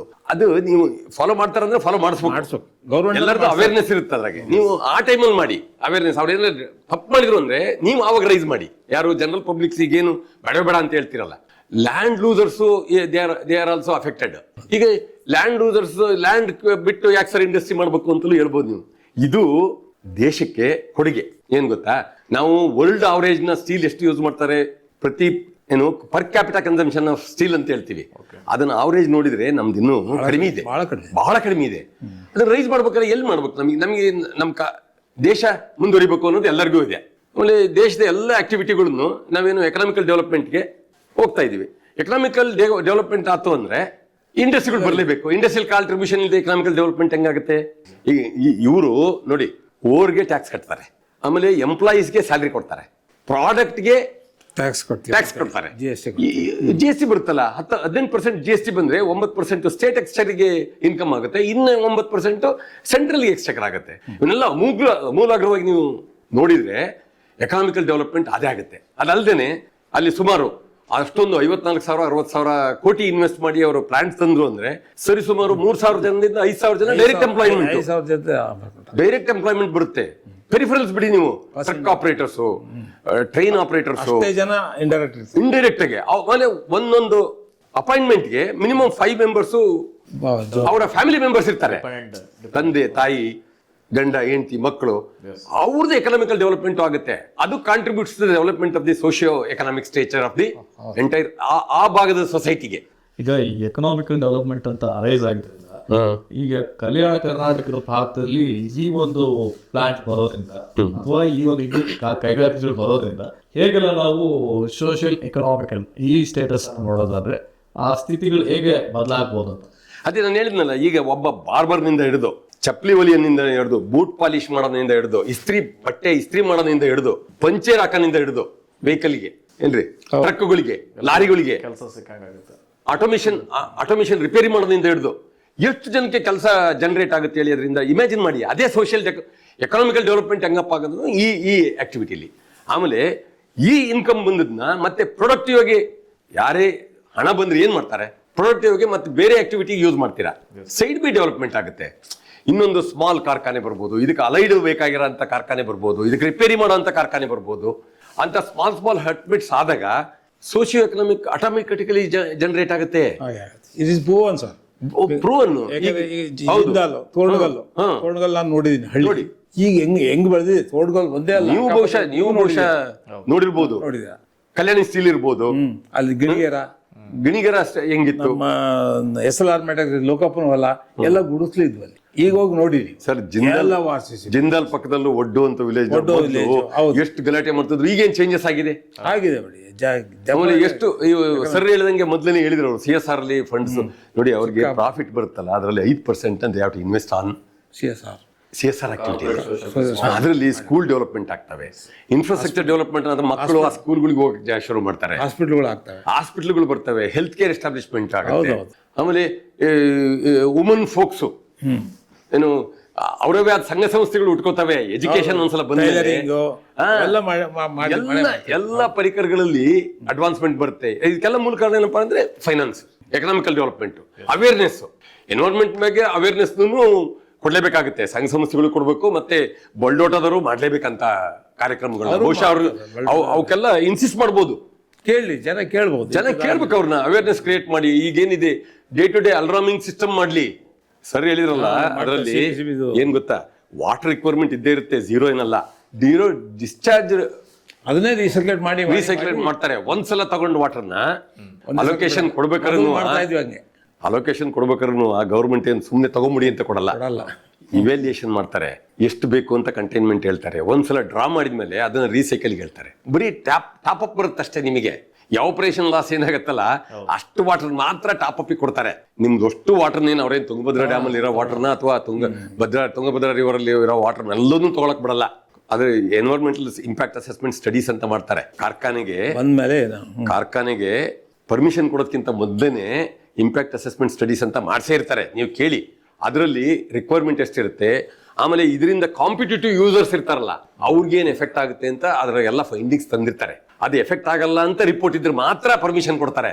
ಇಲ್ದಿದ್ರೆ ಆಲ್ಟರ್ನೇಟಿವ್ ಸೋರ್ಸ್ ಹೇಳ್ರಿ, ಆಲ್ಟರ್ನೇಟಿವ್ ಹೋಗ್ರಿ ಅಂತ ಹೇಳ್ತಾರೆ. ವಾಟರ್ ನೀವೇ ಜನರೇಟ್ ಮಾಡೋ ಕೆಪಾಸಿಟಿ ಇದೆಯಾ ಅಂತ ಕೇಳೋ ಅಂತ ಪರಿಸ್ಥಿತಿ ಬರುತ್ತೆ. ಇವ್ರು ಹೇಳಿದ್ರಲ್ಲ, ಒಂದು ವೇಸ್ಟ್ ವಾಟರ್ ವೇಸ್ಟ್ ಆದ್ರೆ ಅದನ್ನ ರೀಸೈಕಲ್ ಮಾಡ್ತಾರೆ. ಇನ್ನೊಂದು ವೇಸ್ಟ್ ಏರ್ ಬಂದ್ರೆ ಏರಲ್ಲಿರೋ ಡಸ್ಟ್ ನ ಮತ್ತೆ ರೀಯೂಸ್ ಮಾಡ್ತಾರೆ.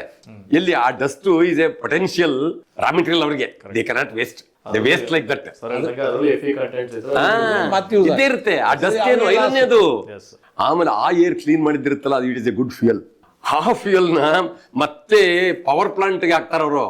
ಪವರ್ ಪ್ಲಾಂಟ್ ಅಲ್ಲಿ ಪವರ್ ಜನರೇಟ್ ಮಾಡಿ ಆ ಪವರ್ ನ ಅವ್ರ ಕಂಪನಿಗೆ ಯೂಸ್ ಮಾಡ್ತಾರೆ. ಇದು ಇಂಟಿಗ್ರೇಟೆಡ್ ಸ್ಟೀಲ್ ಪ್ಲಾಂಟ್ ಅಲ್ಲಿ ಇರುವಂತ ಅಡ್ವಾಂಟೇಜ್. ಹಂಗಾಗಿ ಇದನ್ನ ಇಂಟಿಗ್ರೇಟೆಡ್ ಸ್ಟೀಲ್ ಪ್ಲಾಂಟ್ ಅಂತ ಕರೀತಾರೆ. ಯಾರಾದ್ರೂ ಅಪೋಸ್ ಮಾಡ್ತಾರೆ ಅಂತ ನನ್ನ ಅನ್ಬೋದು ಸರ್. ಮೋಸ್ಟ್ಲಿ ಇದೆಲ್ಲ ತಿಳ್ಕೊಂಡಿರಲ್ಲ ಅವ್ರು. ನೀವು ಕಂಪನಿಯವ್ರು ಹೋಗಿ ತಿಳಿಸ್ಬೇಕು, ಸರ್ಕಾರದವ್ರು ಅವೇರ್ನೆಸ್ ಕ್ರಿಯೇಟ್ ಮಾಡಬೇಕು. ತಿಳುವಳಿಕೆ ಕೊರತೆ. ಸರ್, ಈಗ ಸ್ಥಳೀಯರ ಪ್ರಕಾರ ಯೋಚನೆ ಮಾಡ್ತಂದ್ರೆ ಈ ಧೂಳಿನ ಹೊರಸೂಸುವಿಕೆ ಅಂದ್ರೆ ಡಸ್ಟ್ ರಿಲೀಸ್ ಆಗುವಂತದ್ದೇ, ಡಸ್ಟ್ ನ ಕೈಗಾರಿಕೆಗಳು ಹೊರಹೊಮ್ಸದೆ ಒಂದು ಚಿಂತೆ ಆಗಿರ್ತದೆ ಸ್ಥಳೀಯರಿಗೆ. ಸೊ ಇದನ್ನೆಲ್ಲ ನಾವು ಯೋಚನೆ ಮಾಡಿದಾಗ ಹೇಗೆ ಈ ಬೃಹತ್ ಕೈಗಾರಿಕೆಗಳು ಅದನ್ನ ನಿಭಾಯಿಸ್ತೇವೆ ಅಂತ ನೀವು ಹೇಳಕ್ ಇಷ್ಟಪಡ್ತೀರಾ? ಇಂಟಿಗ್ರೇಟೆಡ್ ಸ್ಟೀಲ್ ಪ್ಲಾಂಟ್ ಬಗ್ಗೆ ಸಿದ್ದಪ್ಪನವ್ರು ಕ್ಲೀನಾಗಿ ಹೇಳ್ಬೇಕಾದ್ರೆ ಹೇಳಿದ್ರು. ಏನಂತ ಗೊತ್ತಾ, ಅದರಲ್ಲಿ ಸ್ಟಾರ್ಟಿಂಗ್ ಆಫ್ ದಿ ಪ್ರೋಸೆಸ್ ಇಂದ ಹಿಡಿದು ಎಂಡ್ವರೆಗೂ ಎಲ್ಲ ಒಂದಕ್ಕೊಂದು ಇಂಟಿಗ್ರೇಟ್ ಆಗಿರುತ್ತೆ. ಎಲ್ಲ ಪ್ರೋಸೆಸ್ಸು ಇಂಟಿಗ್ರೇಟ್ ಆಗಿರುತ್ತೆ. ಒಂದೇನು ಪೊಲ್ಯೂಷನ್ ಕಂಟ್ರೋಲ್ ಡಿವೈಸು ಎಂಡಿಗೆ ಬರುತ್ತೆ. ಏರ್ ಎಮಿಷನ್ಸು ಒಂದು, ಡಸ್ಟ್ ಎಮಿಷನ್ಸು ಟ್ರಾನ್ಸ್ಪೋರ್ಟೇಷನ್ ಅಲ್ಲಿ ಇನ್ನೊಂದು. ಟ್ರಾನ್ಸ್ಪೋರ್ಟೇಷನ್ ನಾನು ಎಕ್ಸ್ಪ್ಲೈನ್ ಮಾಡಿದೆ ಆಗಲೇ ಡಿಸ್ಕಷನ್ ಟೈಮಲ್ಲಿ. ಏನು ಹೇಳಿದೆ, ಟ್ರಾನ್ಸ್ಪೋರ್ಟೇಷನ್ನ ಈ ಟ್ರಕ್ಕುಗಳಿಂದ ಬಿಟ್ಟು, ಟ್ರಕ್ಕುಗಳನ್ನ ಯೂಸ್ ಮಾಡಲ್ಲ, ಟ್ರಕ್ಗಳು ಬಿಟ್ಟು ರೈಲಲ್ಲಿ ತರ್ತಾರೆ, ವ್ಯಾಗನ್ಸ್ ಅಲ್ಲಿ ಟ್ರಾನ್ಸ್ಪೋರ್ಟ್ ಮಾಡ್ತಾರೆ. ಅದರಿಂದ ಸಾಕಷ್ಟು ಕಡಿಮೆ ಮಾಡ್ತಾರೆ. ಆಮೇಲೆ ಒಂದ್ಸಲ ಪ್ರೋಸೆಸ್ ಅಲ್ಲಿ ಆದಾಗ ಪ್ರೋಸೆಸ್ ಎಮಿಷನ್ ಅಲ್ಲಿ ಪ್ರೋಸೆಸ್ ಆಗ್ತಾ ಹೋದಂಗೆ ಏನು ಚಿಮ್ನಿಯಿಂದ ಎಮಿಷನ್ಸ್ ಹೋಗುತ್ತಲ್ಲ ಅದನ್ನ ಕಂಟ್ರೋಲ್ ಮಾಡದೆ ಬಿಡಲ್ಲ. ಅದರಲ್ಲಿ ಫಸ್ಟ್ ಬ್ಯಾಗ್ ಫಿಲ್ಟರ್ಸ್ ಅಲ್ಲಿ ಏನು ಫಿಲ್ಟರ್ ಮಾಡ್ತಾರಲ್ಲ ಅದರಿಂದ ಬಂದಂತ ಸ್ಮಾಲ್ ಪಾಸ್ ಆದಂತ ಕಣಗಳನ್ನ ESP ತರ್ತಾರೆ. ಎಲೆಕ್ಟ್ರೋಸ್ಟಾಟಿಕ್ ಪ್ರೆಸಿಪಿಟೇಟರ್ ಅಂತೇಳಿ ಇನ್ನೊಂದು ಬಹಳ ಅಡ್ವಾನ್ಸ್ಡ್ ಟೆಕ್ನಾಲಜಿ ಅದು. ಎಲೆಕ್ಟ್ರೋಸ್ಟಾಟಿಕ್ ಪ್ರೆಸಿಪಿಟೇಟರ್ ಅಲ್ಲಿ ಸಾಮಾನ್ಯವಾಗಿ 99.5% ಇಂದ 8% ವರೆಗೆ 99.8% ವರೆಗೆ ಕಣಗಳನ್ನ ಟ್ರ್ಯಾಪ್ ಮಾಡೋ ಅಂತ ಅಗಾಧವಾದ ಶಕ್ತಿ ಇದೆ. ರಾಜಸ್ಕಾಂತ ಶಕ್ತಿ ಅಷ್ಟೇ ಅದು. ಎಲೆಕ್ಟ್ರಿಕಲ್ ಇದನ್ನ ಕೊಟ್ಟು ಏನ್ ಹೇಳಿ ಚಾರ್ಜಸ್ ಕೊಟ್ಟು ಆಪೋಸಿಟ್ ಚಾರ್ಜಸ್ ಕ್ರಿಯೇಟ್ ಮಾಡಿ ಟ್ರ್ಯಾಪ್ ಮಾಡ್ತಾರೆ, ಸಸ್ಪೆಂಡೆಡ್ ಪಾರ್ಟಿಕ್ಯುಲೇಟ್ಸ್. ಅದರಿಂದಾಗಿ ಮೋಸ್ಟ್ ಆಫ್ ದಿ ಕಣಗಳು ಕಡಿಮೆ ಆಗ್ತವೆ. Normally steel plant, integrated steel ಪ್ಲಾಂಟ್ಗಳಿಗೆ as per the statutory requirement 30 mg/nm³ ಇದೆ. ಅಂದ್ರೆ 1 ಲೀಟ್ರಿಗೆ ಓನ್ಲಿ 30 ನಾನೋ ಮಿಲಿಗ್ರಾಮ್ 10⁻⁻⁶ ಅಷ್ಟು ಮಿಲಿಗ್ರಾಮ್ ಕೊಡ್ಲಿಕ್ಕೆ ಪರ್ಮಿಷನ್ ಇದೆ. ಬಟ್ ಅದಕ್ಕಿಂತ ಕಡಿಮೆ ಕೊಡುವಂತ ಸಾಮರ್ಥ್ಯ ಈ ಎಲೆಕ್ಟ್ರೋಸ್ಟಾಟಿಕ್ ಪ್ರೆಸಿಪಿಟೇಟರ್ಗಳಿಗಿದೆ. ಎಲೆಕ್ಟ್ರೋಸ್ಟಾಟಿಕ್ ಪ್ರೆಸಿಪಿಟೇಟರ್ ಯೂಸ್ ಮಾಡಿ ಚಿಮನಿಯ ಹೈಟ್ ನು ಡಿಸೈಡ್ ಮಾಡ್ತಾರೆ ಆ ಸಸ್ಪೆಂಡೆಡ್ ಪರ್ಟಿಕ್ಯುಲರ್ ಕಾನ್ಸಂಟ್ರೇಷನ್ ಮೇಲೆ. ಆ ಹೈಟ್ ಮೇಲೆ ಹೊರಗಡೆ ಬರೋದು ಅವೆಲ್ಲ ಕಂಟ್ರೋಲ್ ಸಿಸ್ಟಮ್ಸ್. ಅವು ಹೊರಗಡೆ ಬರುವಂತ ಇದು ನೀವು ನೋಡಿದ್ರೆ ಆಲ್ಮೋಸ್ಟ್ ಎಲ್ಲ ನಾರ್ಮಲ್ ಏರ್ ಇದ್ದಂಗೆ ಇರುತ್ತೆ. ಅಷ್ಟು ಕೆಪಾಸಿಟಿನ ಎಲೆಕ್ಟ್ರೋಸ್ಟಾಟಿಕ್ ಪ್ರೆಸಿಪಿಟೇಟರ್ ಆಗಲಿ, ಬ್ಯಾಗ್ ಫಿಲ್ಟರ್ಸ್ ಆಗಲಿ, ಹೈಟ್ ಆಫ್ ದಿ ಚಿಮಿನಿ ಮತ್ತೆ ಡ್ರೈ ಕ್ಲೀನಿಂಗ್ ಸಿಸ್ಟಮ್ಸ್ಗಳಲ್ಲಿ ಮಾಡಿರ್ತಾರೆ. ಇವು ಒಂದಕ್ಕೊಂದು ಇಂಟಿಗ್ರೇಟ್ ಆಗಿರ್ತವೆ ಪ್ರೋಸೆಸ್ ಅಲ್ಲಿ. ಏನ್ ಗೊತ್ತಾ, ಒಂದು ವಂಡರ್ಫುಲ್ ಥಿಂಗ್ ಅಂದ್ರೆ ಏನು ಅಂದ್ರೆ, ನೀವೇನಾದ್ರೆ ಈ ಎಲೆಕ್ಟ್ರೋಸ್ಟಾಟಿಕ್ ಪ್ರೆಸಿಪಿಟೇಟರ್ನ ಕ್ಲೋಸ್ ಮಾಡ್ಬಿಡ್ತೀರಾ ಫಾರ್ ಸಮ್ ರೀಸನ್ ಅಂತ ತಿಳ್ಕೊಳ್ಳಿ, entire process has to be stop. ಅವು ಇಂಟಿಗ್ರೇಟೆಡ್. ಸರ್, ಈಗ ನೀವು ಹೇಳುವಾಗ ಡ್ರೈ ಗ್ಯಾಸ್ ಕ್ಲೀನಿಂಗ್ ಬಗ್ಗೆ ಪ್ರಸ್ತಾಪಿಸಿ. ಇದು ಹೇಗೆ ಪರಿಸರಕ್ಕೆ ಹೇಗೆ ಉತ್ತಮ ಆಗುತ್ತೆ ಅಂತ ನೀವು ಅನಲೈಸ್ ಮಾಡಿ ಹೇಳೋದು. ಅಲ್ಲ, ಮೊದಲನೇ ಸಿಸ್ಟಮ್ನಾಗ ಏನಿತ್ತು ಅಂದ್ರೆ, ಈ ಸಸ್ಪೆಂಡ್ ಪಾರ್ಟಿಕ್ಯುಲೇಟ್ಸ್ ವಿತ್ ಗ್ಯಾಸ್ ಬರುತ್ತಲ್ಲ, ಆ ಗ್ಯಾಸ್ನ ವೆಟ್ ಪ್ರೋಸೆಸ್ ಅಲ್ಲಿ ಮಾಡೋರು ಮೊದಲ ಟೆಕ್ನಾಲಜಿಲಿ. ವಾಟರ್ ವೇಸ್ಟ್ ಆಗೋದು. ಆವಾಗ ವಾಟರ್ನ ಕನ್ಸಂಪ್ಷನ್ ಜಾಸ್ತಿ ಆಗೋದು, ವೇಸ್ಟ್ ವಾಟರ್ ಆಗಿ ಬರೋದು. ಈಗ ಡ್ರೈ ಗ್ಲಾಸ್ ಕ್ಲೀನಿಂಗ್ ಅಂತ ಬಂದಿದೀವಿ. ಅದನ್ನ ಡ್ರೈ ಪ್ರೋಸೆಸ್ ಅಲ್ಲಿ ಕ್ಲೀನ್ ಮಾಡ್ತೀವಿ. ಅದನ್ನ ವಾಟರ್ ಬೇಕೇ ಆಗಿಲ್ಲ, ವಾಟರ್ ಬೇಕಿಲ್ಲ. ಅದ್ರ ಜೊತೆಗೆ ಏನಾಗುತ್ತೆ ಗೊತ್ತಾ, ಈ ಗ್ಯಾಸ್ನ ಬ್ಯಾಗ್ ಫಿಲ್ಟರ್ಸ್ ಮತ್ತೆ ಎಲೆಕ್ಟ್ರೋಸ್ಟಾಟಿಕ್ ಪ್ರೆಸಿಪಿಟೇಟರ್ ಅಲ್ಲಿ ಕ್ಲೀನ್ ಮಾಡಿದ್ಮೇಲೆ ಗ್ಯಾಸ್ನ ಮತ್ತೆ ವಾಪಸ್ ತಗೊಂಡು ಅದನ್ನ ಫ್ಯೂಯಲ್ ಆಗಿ ಯೂಸ್ ಮಾಡ್ತೀವಿ. ಆಮೇಲೆ ಈಗ ಡ್ರೈ ಗ್ಯಾಸ್ ಕ್ಲೀನಿಂಗ್ ಅಲ್ಲಿ ಬಂದಂತ ಸಸ್ಪೆಂಡೆಡ್ ಪಾರ್ಟಿಕ್ಯುಲೇಟ್ ಸೆಟಲ್ಮೆಂಟ್ ಏನಿರುತ್ತಲ್ಲ, ಇದನ್ನ ಅಗೈನ್ ನಾವು take it for process. Centre plant ಅಂತ ಬರುತ್ತೆ, ಅಲ್ಲಿ ಯೂಸ್ ಮಾಡ್ಬೋದು. ಅಥವಾ ಐರನ್ ಪ್ರೋಸೆಸ್ ಪ್ಲಾಂಟ್ಗೂ ವಾಪಸ್ ತಗೋಬಹುದು. ಬಿಕಾಸ್ ಆಫ್ ಕಂಟೆಂಟ್ ಎಷ್ಟಿರುತ್ತೆ ಅನ್ನೋದ್ರ ಮೇಲೆ ಡಿಸೈಡ್ ಮಾಡ್ತೀವಿ, ಎಫಿ ಕಂಟೆಂಟ್ ಮೇಲೆ. ಹಂಗಾಗಿ ಎಂಟೈರ್ ಪ್ರೋಸೆಸ್ನ ಇಂಟಿಗ್ರೇಟ್ ಮಾಡಿರೋದ್ರಿಂದ ಪೊಲ್ಯೂಷನ್ ಕ್ವಾಂಟಿಟಿ ಕಡಿಮೆ ಆಗುತ್ತೆ. ಇದಲ್ಲದೆ 33% ಆಫ್ ದಿ ಏರಿಯಾ ಏನಿರುತ್ತೆ ನಮ್ಮ ಸ್ಟೀಲ್ ಪ್ಲಾಂಟ್ ಏರಿಯಾ, ಅದನ್ನ mandatory requirement minimum 33% greenery develop ಮಾಡಬೇಕು. ಅದರಲ್ಲಿ ಈವನ್ ಸ್ಪೀಸೀಸ್ನು ಹೇಳ್ತೀವಿ ನಾವು, ಇಂತಿಂತ ಏನು ಎಲೆ ಅಗಲ ಇರೋ ಅಂತ ಸ್ಪೀಸೀಸ್ಗಳು ಏನು ಡಸ್ಟ್ನ ಅರೆಸ್ಟ್ ಮಾಡಬೇಕು. Should not go outside the premises. ಮೊದಲು 1 ವರ್ಷ 2 ವರ್ಷ ಹಾಕಿದ್ಕೊಳ್ಳೆ ಬಂದ್ಬಿಡುತ್ತೆ ಅಂದ್ರೆ ಅಂತ ಹೇಳ್ಬೋದು, ನೀವು ಕ್ವಶನ್ ಕೇಳ್ಬಿಡ್ಬೋದು. ಹಂಗಲ್ಲ, ಬೈ ದ ಟೈಮ್ ಒಂದು 3-4 ಫಸ್ಟ್ ಇಯರ್ ಅಲ್ಲೇ ಫುಲ್ ಪ್ಲೇಜ್ ಇರಲ್ಲ ಆಪರೇಷನ್. ಆವಾಗ ಸ್ಟಾರ್ಟ್ ಮಾಡ್ತಾರೆ. ಆ ತರ ಸ್ಪೀಸೀಸ್ಗಳನ್ನ ಮಾಡ್ತಾರೆ. ಇಂಟರ್ನಲ್ ರೋಡ್ಸ್ ಇರುತ್ತಲ್ಲ, ರೋಡ್ಸ್ನು ಸಹ ಕ್ಲೀನಿಂಗ್ ಈಗ ಎಲ್ಲ ಮೆಕ್ಯಾನಿಕ್ ಸಿಸ್ಟಮ್ ತಂದಿದ್ದಾರೆ. ವಾಟರ್ ಸ್ಪ್ರಿಂಕ್ಲಿಂಗ್ ಮಾಡ್ತಾರೆ, ಮತ್ತೆ ಈ ಟ್ರಕ್ಗಳಲ್ಲಿ ವ್ಯಾಕ್ಯೂಮ್ ಕ್ಲೀನರ್ಸ್ ಮಾಡ್ತಾರೆ. ಅದರಲ್ಲಿ ಕ್ಲೀನ್ ಮಾಡಿ ಡಸ್ಟ್ ಇದ್ದದೆಲ್ಲ ಎಳಿತಾರೆ. ನೀವು ರೋಡಲ್ಲಿ ನಮ್ಮ ಮನೆಗಳಿರೋದಕ್ಕಿಂತ ಮನೆ ಅಂಗಡಿಗಳು ಇರ್ತಾವಲ್ಲ, ಅದಕ್ಕಿಂತ ಕ್ಲೀನ್ ಮಾಡ್ತಾರೆ. ಹಂಗಾಗಿ ಈ ಸಿಸ್ಟಮ್ಗಳೆಲ್ಲ ಅಳವಡಿಸ್ಬೇಕು, ಮ್ಯಾಂಡೇಟರಿ. ಆ ಪೊಸಿಷನ್ ಅಲ್ಲಿ ಬೈ ಚಾನ್ಸ್ ಏನಾರೆ ನೀವು ಇಲ್ಲಪ್ಪ ನಾವು ಅಲ್ಲಿ ನೋಡಿದೀವಿ ಅಂತಂದ್ರೆ, ಅವೆಲ್ಲ ನಾವು ಹೇಳಿದ್ವಲ್ಲ, ಅರ್ಲಿಯರ್ ಟೆಕ್ನಾಲಜಿಲಿ ಮತ್ತೆ ಅರ್ಲಿಯರ್ ಅವೇರ್ನೆಸ್ಗಳಲ್ಲಿ ಇನ್ವೆಸ್ಟರ್ಸ್ ಏನಿದ್ರಲ್ಲ, ಅವರೆಲ್ಲ ಈ ಪ್ರೊಫೆಷನಲಿ ಆರ್ಗನೈಸ್ ಅಲ್ಲ ಸಿಸ್ಟಮ್ಗಳು, ಇಂಡಸ್ಟ್ರಿಗಳು. ಈಗಿರೋಂಥ ಸಿಸ್ಟಮ್ ಅಲ್ಲಿ ಇಂಟಿಗ್ರೇಟೆಡ್ ಸ್ಟೀಲ್ ಪ್ಲಾಂಟ್ಗಳಲ್ಲಿ ಇವನ್ನೆಲ್ಲ ಇಂಪ್ಲಿಮೆಂಟ್ ಮಾಡದೇ ಇದ್ರೆ industry it self will be in the loss. ಈ ಪ್ರಶ್ನೆ ಯಾಕೆ ಕೇಳಿದೆ ಅಂತ, ಈಗ ನಮ್ಮ ಕೊಪ್ಪಳ ಜನ ಈ ಕಾರ್ಯಕ್ರಮವನ್ನ ವೀಕ್ಷಣೆ ಮಾಡ್ತಾ ಇರ್ತಾರೆ. ಸೊ ಅವರಿಗೆ ಒಂದು ತಿಳಿಪಡಿಸ್ಲಿಕ್ಕೆ, ಈಗ ನೀವು ಪರಿಸರ ವಿಜ್ಞಾನ ತಜ್ಞರು 45 ವರ್ಷಗಳ ಕಾಲ ಸುದೀರ್ಘ ಆ ಕ್ಷೇತ್ರದಲ್ಲಿ ಸೇವೆಯನ್ನು ಮತ್ತು ರಾಜ್ಯ ಮತ್ತು ಕೇಂದ್ರದ ಅನೇಕ ಸರ್ಕಾರದ ಅಥಾರಿಟಿಗಳಲ್ಲಿ ಕೆಲಸವನ್ನ ನಿರ್ವಹಿಸ್ತಂತ. ಪರಿಸರಕ್ಕೆ ಏನು ಹಾನಿ ಆಗಲ್ಲ ಅಂತ ನೀವು ಸಾಮಾನ್ಯ ಜನರಿಗೆ ಇಷ್ಟ ಆಗೋ ರೀತಿ ಹೇಳೋದ? ಅಲ್ಲ, ಈಗ ಪರಿಸರಕ್ಕೆ ಹಾನಿ ಆಗುತ್ತಾ ಅಂತ ಕೇಳಿದ್ರೆ, ಹಾನಿ ಆಗದೇ ಇಲ್ವಾ ಅಂತ ಕೇಳಿದ್ರೆ ಅದಕ್ಕೆ ಆನ್ಸರ್ ಮಾಡೋದು ಕಷ್ಟ ಆಗುತ್ತೆ. ಅದು ಹೆಂಗಪ್ಪ ಅಂದ್ರೆ, ಈಗ ಪರಿಸರಕ್ಕೆ ಏನೂ ಆಗೋದಿಲ್ಲ ಅಂದ್ರೆ ಮತ್ತೇನ್ರಿ ಅಷ್ಟಕ್ಕೊಂದು ಐರನ್ ಊರ್ ತಗೊಂಬಂದ್ರು, ಇಷ್ಟು ದೊಡ್ಡ ಇಂಡಸ್ಟ್ರಿ ಮಾಡಿದ್ರು. ಅದಕ್ಕೆ ಏನ್ ಹೇಳ್ತೀವಿ ಗೊತ್ತಾ, ಸುಸ್ಥಿರ ಅಭಿವೃದ್ಧಿ, ಸಸ್ಟೈನಬಲ್ ಡೆವಲಪ್ಮೆಂಟ್ ಕಾನ್ಸೆಪ್ಟ್ ಅಂತ ಹೇಳ್ತೀವಿ.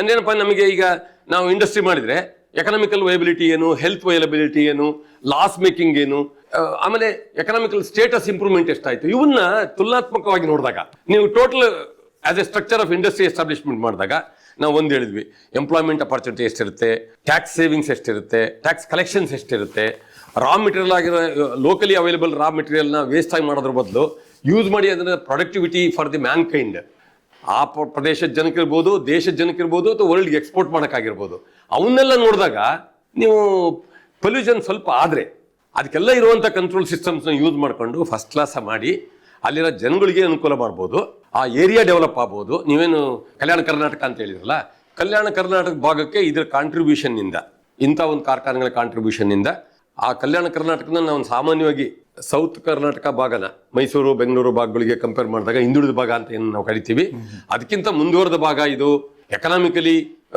ಮುಂದುವರೆದಂಥ ಪ್ರದೇಶ ಇದು. ಆಮೇಲೆ ಜನಗಳಿಗೂ ಸಾಕಷ್ಟು ಅನುಕೂಲಗಳು ಇನ್ಫ್ರಾಸ್ಟ್ರಕ್ಚರ್ ಡೆವಲಪ್ಮೆಂಟ್ಗಳಲ್ಲಿ ಆಗಿದೆ. ಎಲ್ಲ ಇನ್ಫ್ರಾಸ್ಟ್ರಕ್ಚರ್, ಹೈವೇ ಬರ್ಬೋದು, ಈ ಡೆವಲಪ್ಮೆಂಟ್ಸ್ ಆಗೋದ್ರಿಂದ ರೆಗ್ಯುಲರ್ ಏರ್ಪೋರ್ಟ್ಗಳು ಬರ್ಬೋದು, ರೈಲ್ ಕನೆಕ್ಟಿವಿಟಿ ಬರ್ಬೋದು, ಆಮೇಲೆ ಎಲ್ಲ ಥರದ ಇನ್ಫ್ರಾಸ್ಟ್ರಕ್ಚರ್, ಒಳ್ಳೊಳ್ಳೆ ಎಜುಕೇಷನ್ ಇನ್ಸ್ಟಿಟ್ಯೂಷನ್ಗಳು ಬರ್ತಾ ಇದ್ದಾವೆ. ಇನ್ನೂ ಹೆಚ್ಚಿನ ಆ ಭಾಗದ ಜನರಿಗೆ ಏನೇನು ಬೇಕೋ ಅಂತ ಎಲ್ಲ ಪರಿಕರಗಳನ್ನ ಜೋಡಿಸ್ಕೊಡ್ಬೋದು ಅನ್ನೋದು ಮಾತ್ರ ನಮ್ಮ ಅಭಿಪ್ರಾಯ. ಸರ್, ಈಗ ನೀವು ಹಲವಾರು ವಿಚಾರಗಳನ್ನ ನಮ್ಮೊಟ್ಟಿಗೆ ಪ್ರಸ್ತಾಪಿಸುವಾಗ ಒಂದು ವಿಚಾರ ಹೇಳಿದ್ರಿ, ಕಾರ್ಖಾನೆಗಳು ವಿದ್ಯುತ್ ಬಿಲ್ ಅನ್ನ ಉಳಿಸ್ಲಿಕ್ಕೆ ಮಾಲಿನ್ಯ ನಿಯಂತ್ರಣ ಉಪಕರಣಗಳನ್ನ ರಾತ್ರಿ ಆಫ್ ಮಾಡ್ತಾರೆ ಅಂತ ಒಂದು ವಿಚಾರವನ್ನ ಪ್ರಸ್ತಾಪಿಸಿದ್ದಾರೆ. ಇದ್ರ ಬಗ್ಗೆ ಸ್ವಲ್ಪ ಎಲಾಬ್ರೇಟ್ ಆಗಿ ವಿಸ್ತಾರವಾಗಿ ಹೇಳೋದಾದ್ರೆ.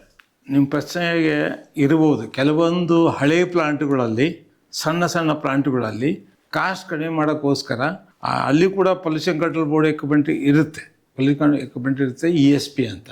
ಅದನ್ನು ರಾತ್ರಿ ಹೊತ್ತು ಆಫ್ ಮಾಡೋ ಚಾನ್ಸಸ್ ಇರ್ತದೆ, ಯಾರೂ ನೋಡಲ್ಲ ಅಂತ. ಬಟ್ ಈಗ ಹೆಂಗೆ ಬಂದಿದೆ ಲೇಟೆಸ್ಟ್ ಟೆಕ್ನಾಲಜಿ ಅಂದರೆ ಎಲ್ಲ ಇಂಟಿಗ್ರೇಟೆಡ್, ಅದು ಇಂಟರ್ಲಾಕ್ಡ್ ಆಟೋಮೇಷನ್, ಹೈ ಲೆವೆಲ್ ಆಟೋಮೇಷನ್ ಬಂದಿದೆ.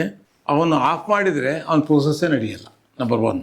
ಈಗ ಅವರು ಮೊದಲು ಪವರ್ ಪ್ಲಾಂಟ್ಗಳು ಹಾಕ್ತಿರಲಿಲ್ಲ, ಈ ವೇಸ್ಟ್ ಗ್ಯಾಸ್ ಏನು ಬರುತ್ತಲ್ಲ ಅದು ಸೇರಿ ಪವರ್ ಪ್ಲಾಂಟ್ ಜನ್ರೇಷನ್ ಮಾಡ್ಬೋದು, ಅವರು ಹಾಕ್ತಿರಲಿಲ್ಲ. ಹಳೆ ಪ್ಲಾಂಟ್ಗಳಲ್ಲಿ ಹಾಕಿಲ್ಲ ಕೆಲವು. ಈಗಿನ ಪ್ಲಾಂಟಲ್ಲಿ ಅದನ್ನ ಹಾಕದೆ ಪ್ಲಾಂಟೇ ಕಂಬಿಷನಿಂಗ್ ಆಗಲ್ಲ.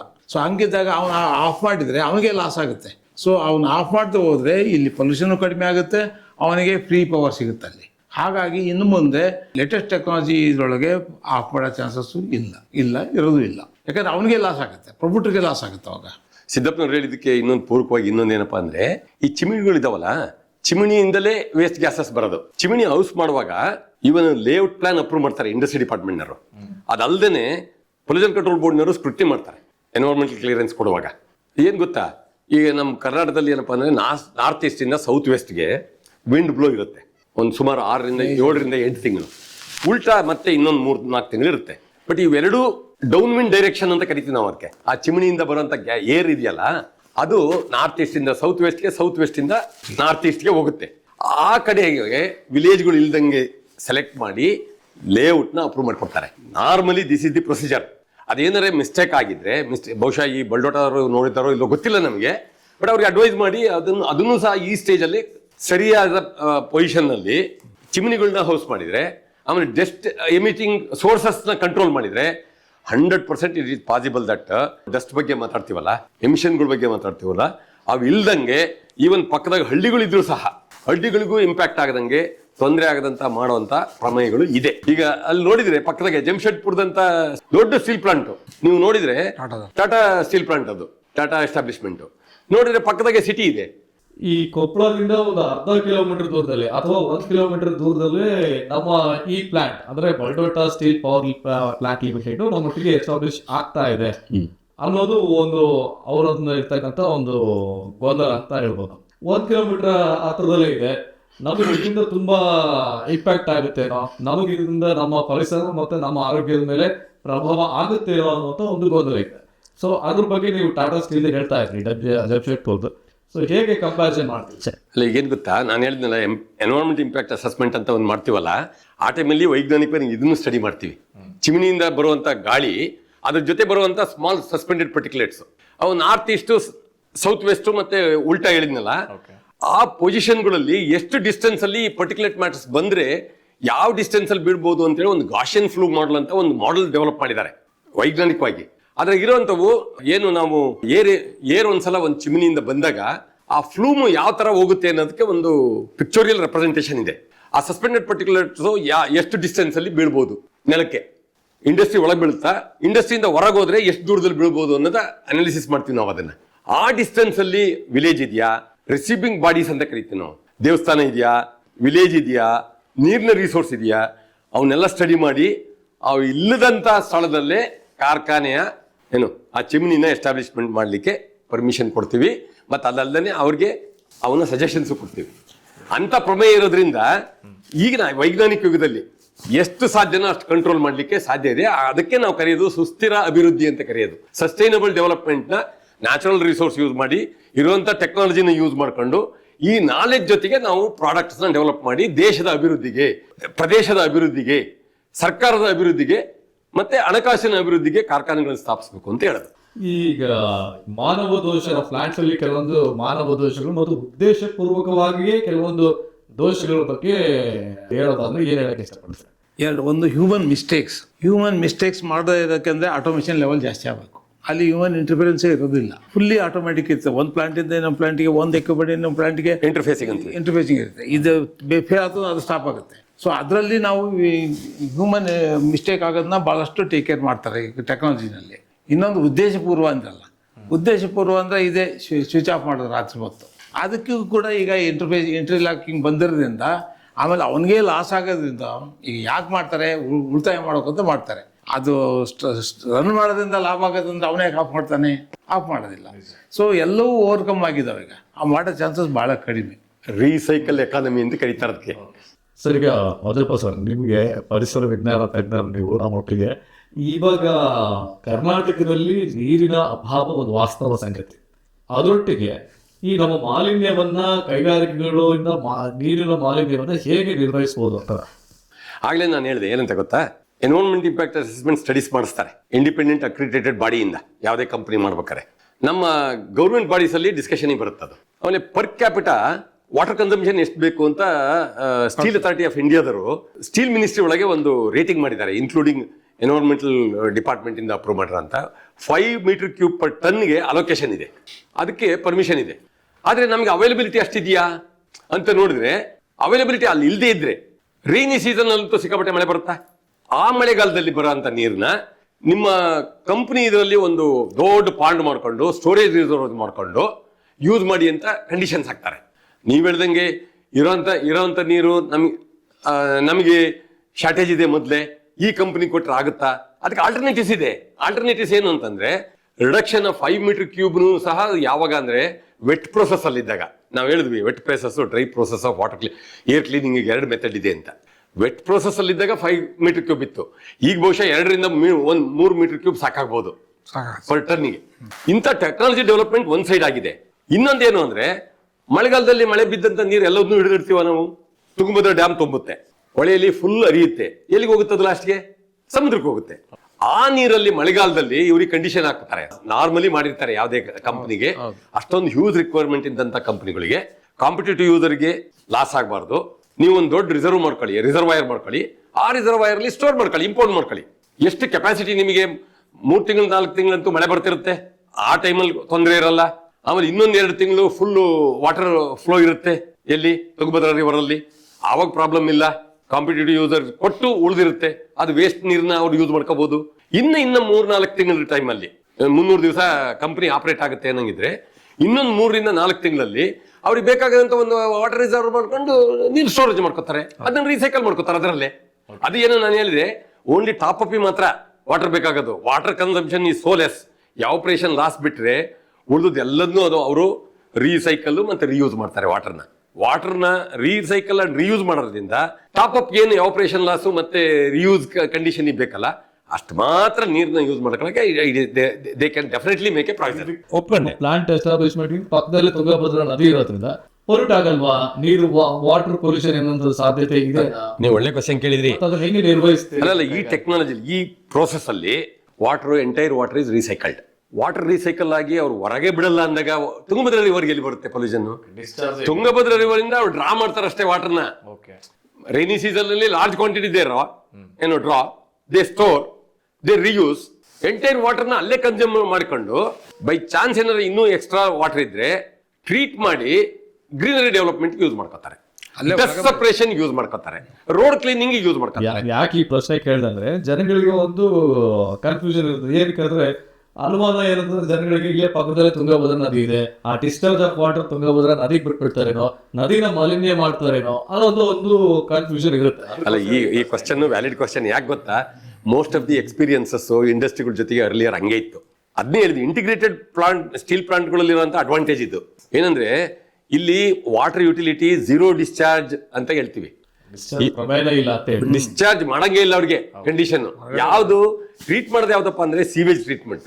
ಏನು ಮನುಷ್ಯ ಏನು ಯೂಸ್ ಮಾಡ್ತಾರಲ್ಲ, ಕ್ಯಾಂಪಸ್ ಅಲ್ಲಿ ಎಂಪ್ಲಾಯ್ಸ್ ಇರ್ತಾರೆ, ಆಮೇಲೆ ರೆಸಿಡೆನ್ಷಿಯಲ್ ಕಾಲೋನಿ ಇರ್ತವೆ, ಅದರಿಂದ ಬಂದಂತ ಸೀವೇಜ್ ನ ಟ್ರೀಟ್ ಮಾಡ್ತೀವಿ. ಸೀವೇಜ್ ಟ್ರೀಟ್ಮೆಂಟ್ ಪ್ಲಾಂಟ್ಗಳು ಪಕ್ಕ ಇರ್ತವೆ. ಈಗೆಲ್ಲ ಟ್ರೀಟ್ ಮಾಡಿದ ನೀರನ್ನ ರೀಸೈಕಲ್ ಯೂಸ್ ಮಾಡ್ತಾರೆ, ಅದನ್ನು ಮೇಕಪ್ ವಾಟರ್ ಆಗಿ ಬರುತ್ತೆ. ಆಮೇಲೆ ಈ ವೇಸ್ಟ್ ವಾಟರ್ ಏನು ಸ್ವಲ್ಪ ಹೈಯರ್ TDS ಇರುತ್ತೆ, ಡೈರೆಕ್ಟ್ ಆಗಿ ಲ್ಯಾಂಡ್ ಅಪ್ಲಿಕೇಶನ್ ಮಾಡ್ತಾರ ಅಂತಂದ್ರೆ ಮಾಡಲ್ಲ. ಬೇರೆ ಬೇರೆ ಸೆಗ್ಮೆಂಟ್ ಇರುತ್ತೆ, ಅದನ್ನ ಏನು ರೋಡ್ ಕ್ಲೀನಿಂಗ್ ಯೂಸ್ ಮಾಡ್ತೀವಿ. TDS ಸ್ವಲ್ಪ ಜಾಸ್ತಿ ಇದ್ದು ಅಂತ ವಾಟರ್ನ ಏನ್ ಮಾಡ್ತೀವಿ ಅಂದ್ರೆ ಬಹುಶಃ ಸಿದ್ದಪ್ಪನವರು ಒಪ್ಕೋತಾರೆ ನಾನು ಹೇಳೋದನ್ನ, ರೋಡ್ ಕ್ಲೀನಿಂಗ್ ಯೂಸ್ ಮಾಡ್ತಾರೆ. ಆಮೇಲೆ ಸ್ಪ್ರಿಂಕ್ಲಿಂಗ್, ಡಸ್ಟ್ ಸಪ್ರೆಷನ್ಗೆ ಏನು ಎಕ್ವಿಪ್ಮೆಂಟ್ಸ್ ಇದಾವಲ್ಲ ಅಲ್ಲಿ ಯೂಸ್ ಮಾಡಿ ಸಪ್ರೆಸ್ ಮಾಡ್ತಾರೆ, ಬೈಫರ್ಕೇಟ್ ಮಾಡ್ತಾರೆ ಯಾವ ವಾಟರ್ನ ಯಾವ್ದಕ್ಕೆ ಯೂಸ್ ಮಾಡ್ಬೋದು ಅಂತೇಳಿ. ಅದಲ್ದೇನೆ ಕಂಪ್ನಿಯಿಂದ ಹೊರಗಡೆ ಅವರ ಬೌಂಡ್ರಿ ಇರುತ್ತಲ್ಲ, ಬೌಂಡ್ರಿಯಿಂದ ಹೊರಗಡೆ ನೀರ್ ಬಿಡೋ ಅಂತ ಪ್ರಮೇಯ ಸ್ಟೀಲ್ ಪ್ಲಾಂಟ್ ಬರಲ್ಲ.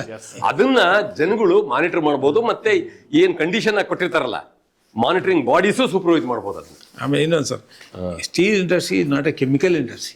ಯಾವ ಕೆಮಿಕಲ್ಸ್ ಅಲ್ಲಿ ಹೋಗಿ ಸ್ಟೀಲಲ್ಲಿ ಹಾಕೋದಿಲ್ಲ. ಹಾಗಾಗಿ ಕೆಮಿಕಲ್ ಪರ್ಕ್ಯುಲೇಷನ್ ಆಗುತ್ತೆ ಗ್ರೌಂಡ್ಗೆ, ಅದು ಇಲ್ವೇ ಇಲ್ಲ ಅಲ್ಲಿ. ಅವೆಲ್ಲ ಮಿಸ್ಕಾನ್ಸೆಪ್ಟ್. ಸೊ ಈಗ ಕೈಗಾರಿಕೆಗಳಂತಂದ್ರೆ ಸುರಕ್ಷತೆ ಬಹಳ ಮುಖ್ಯ.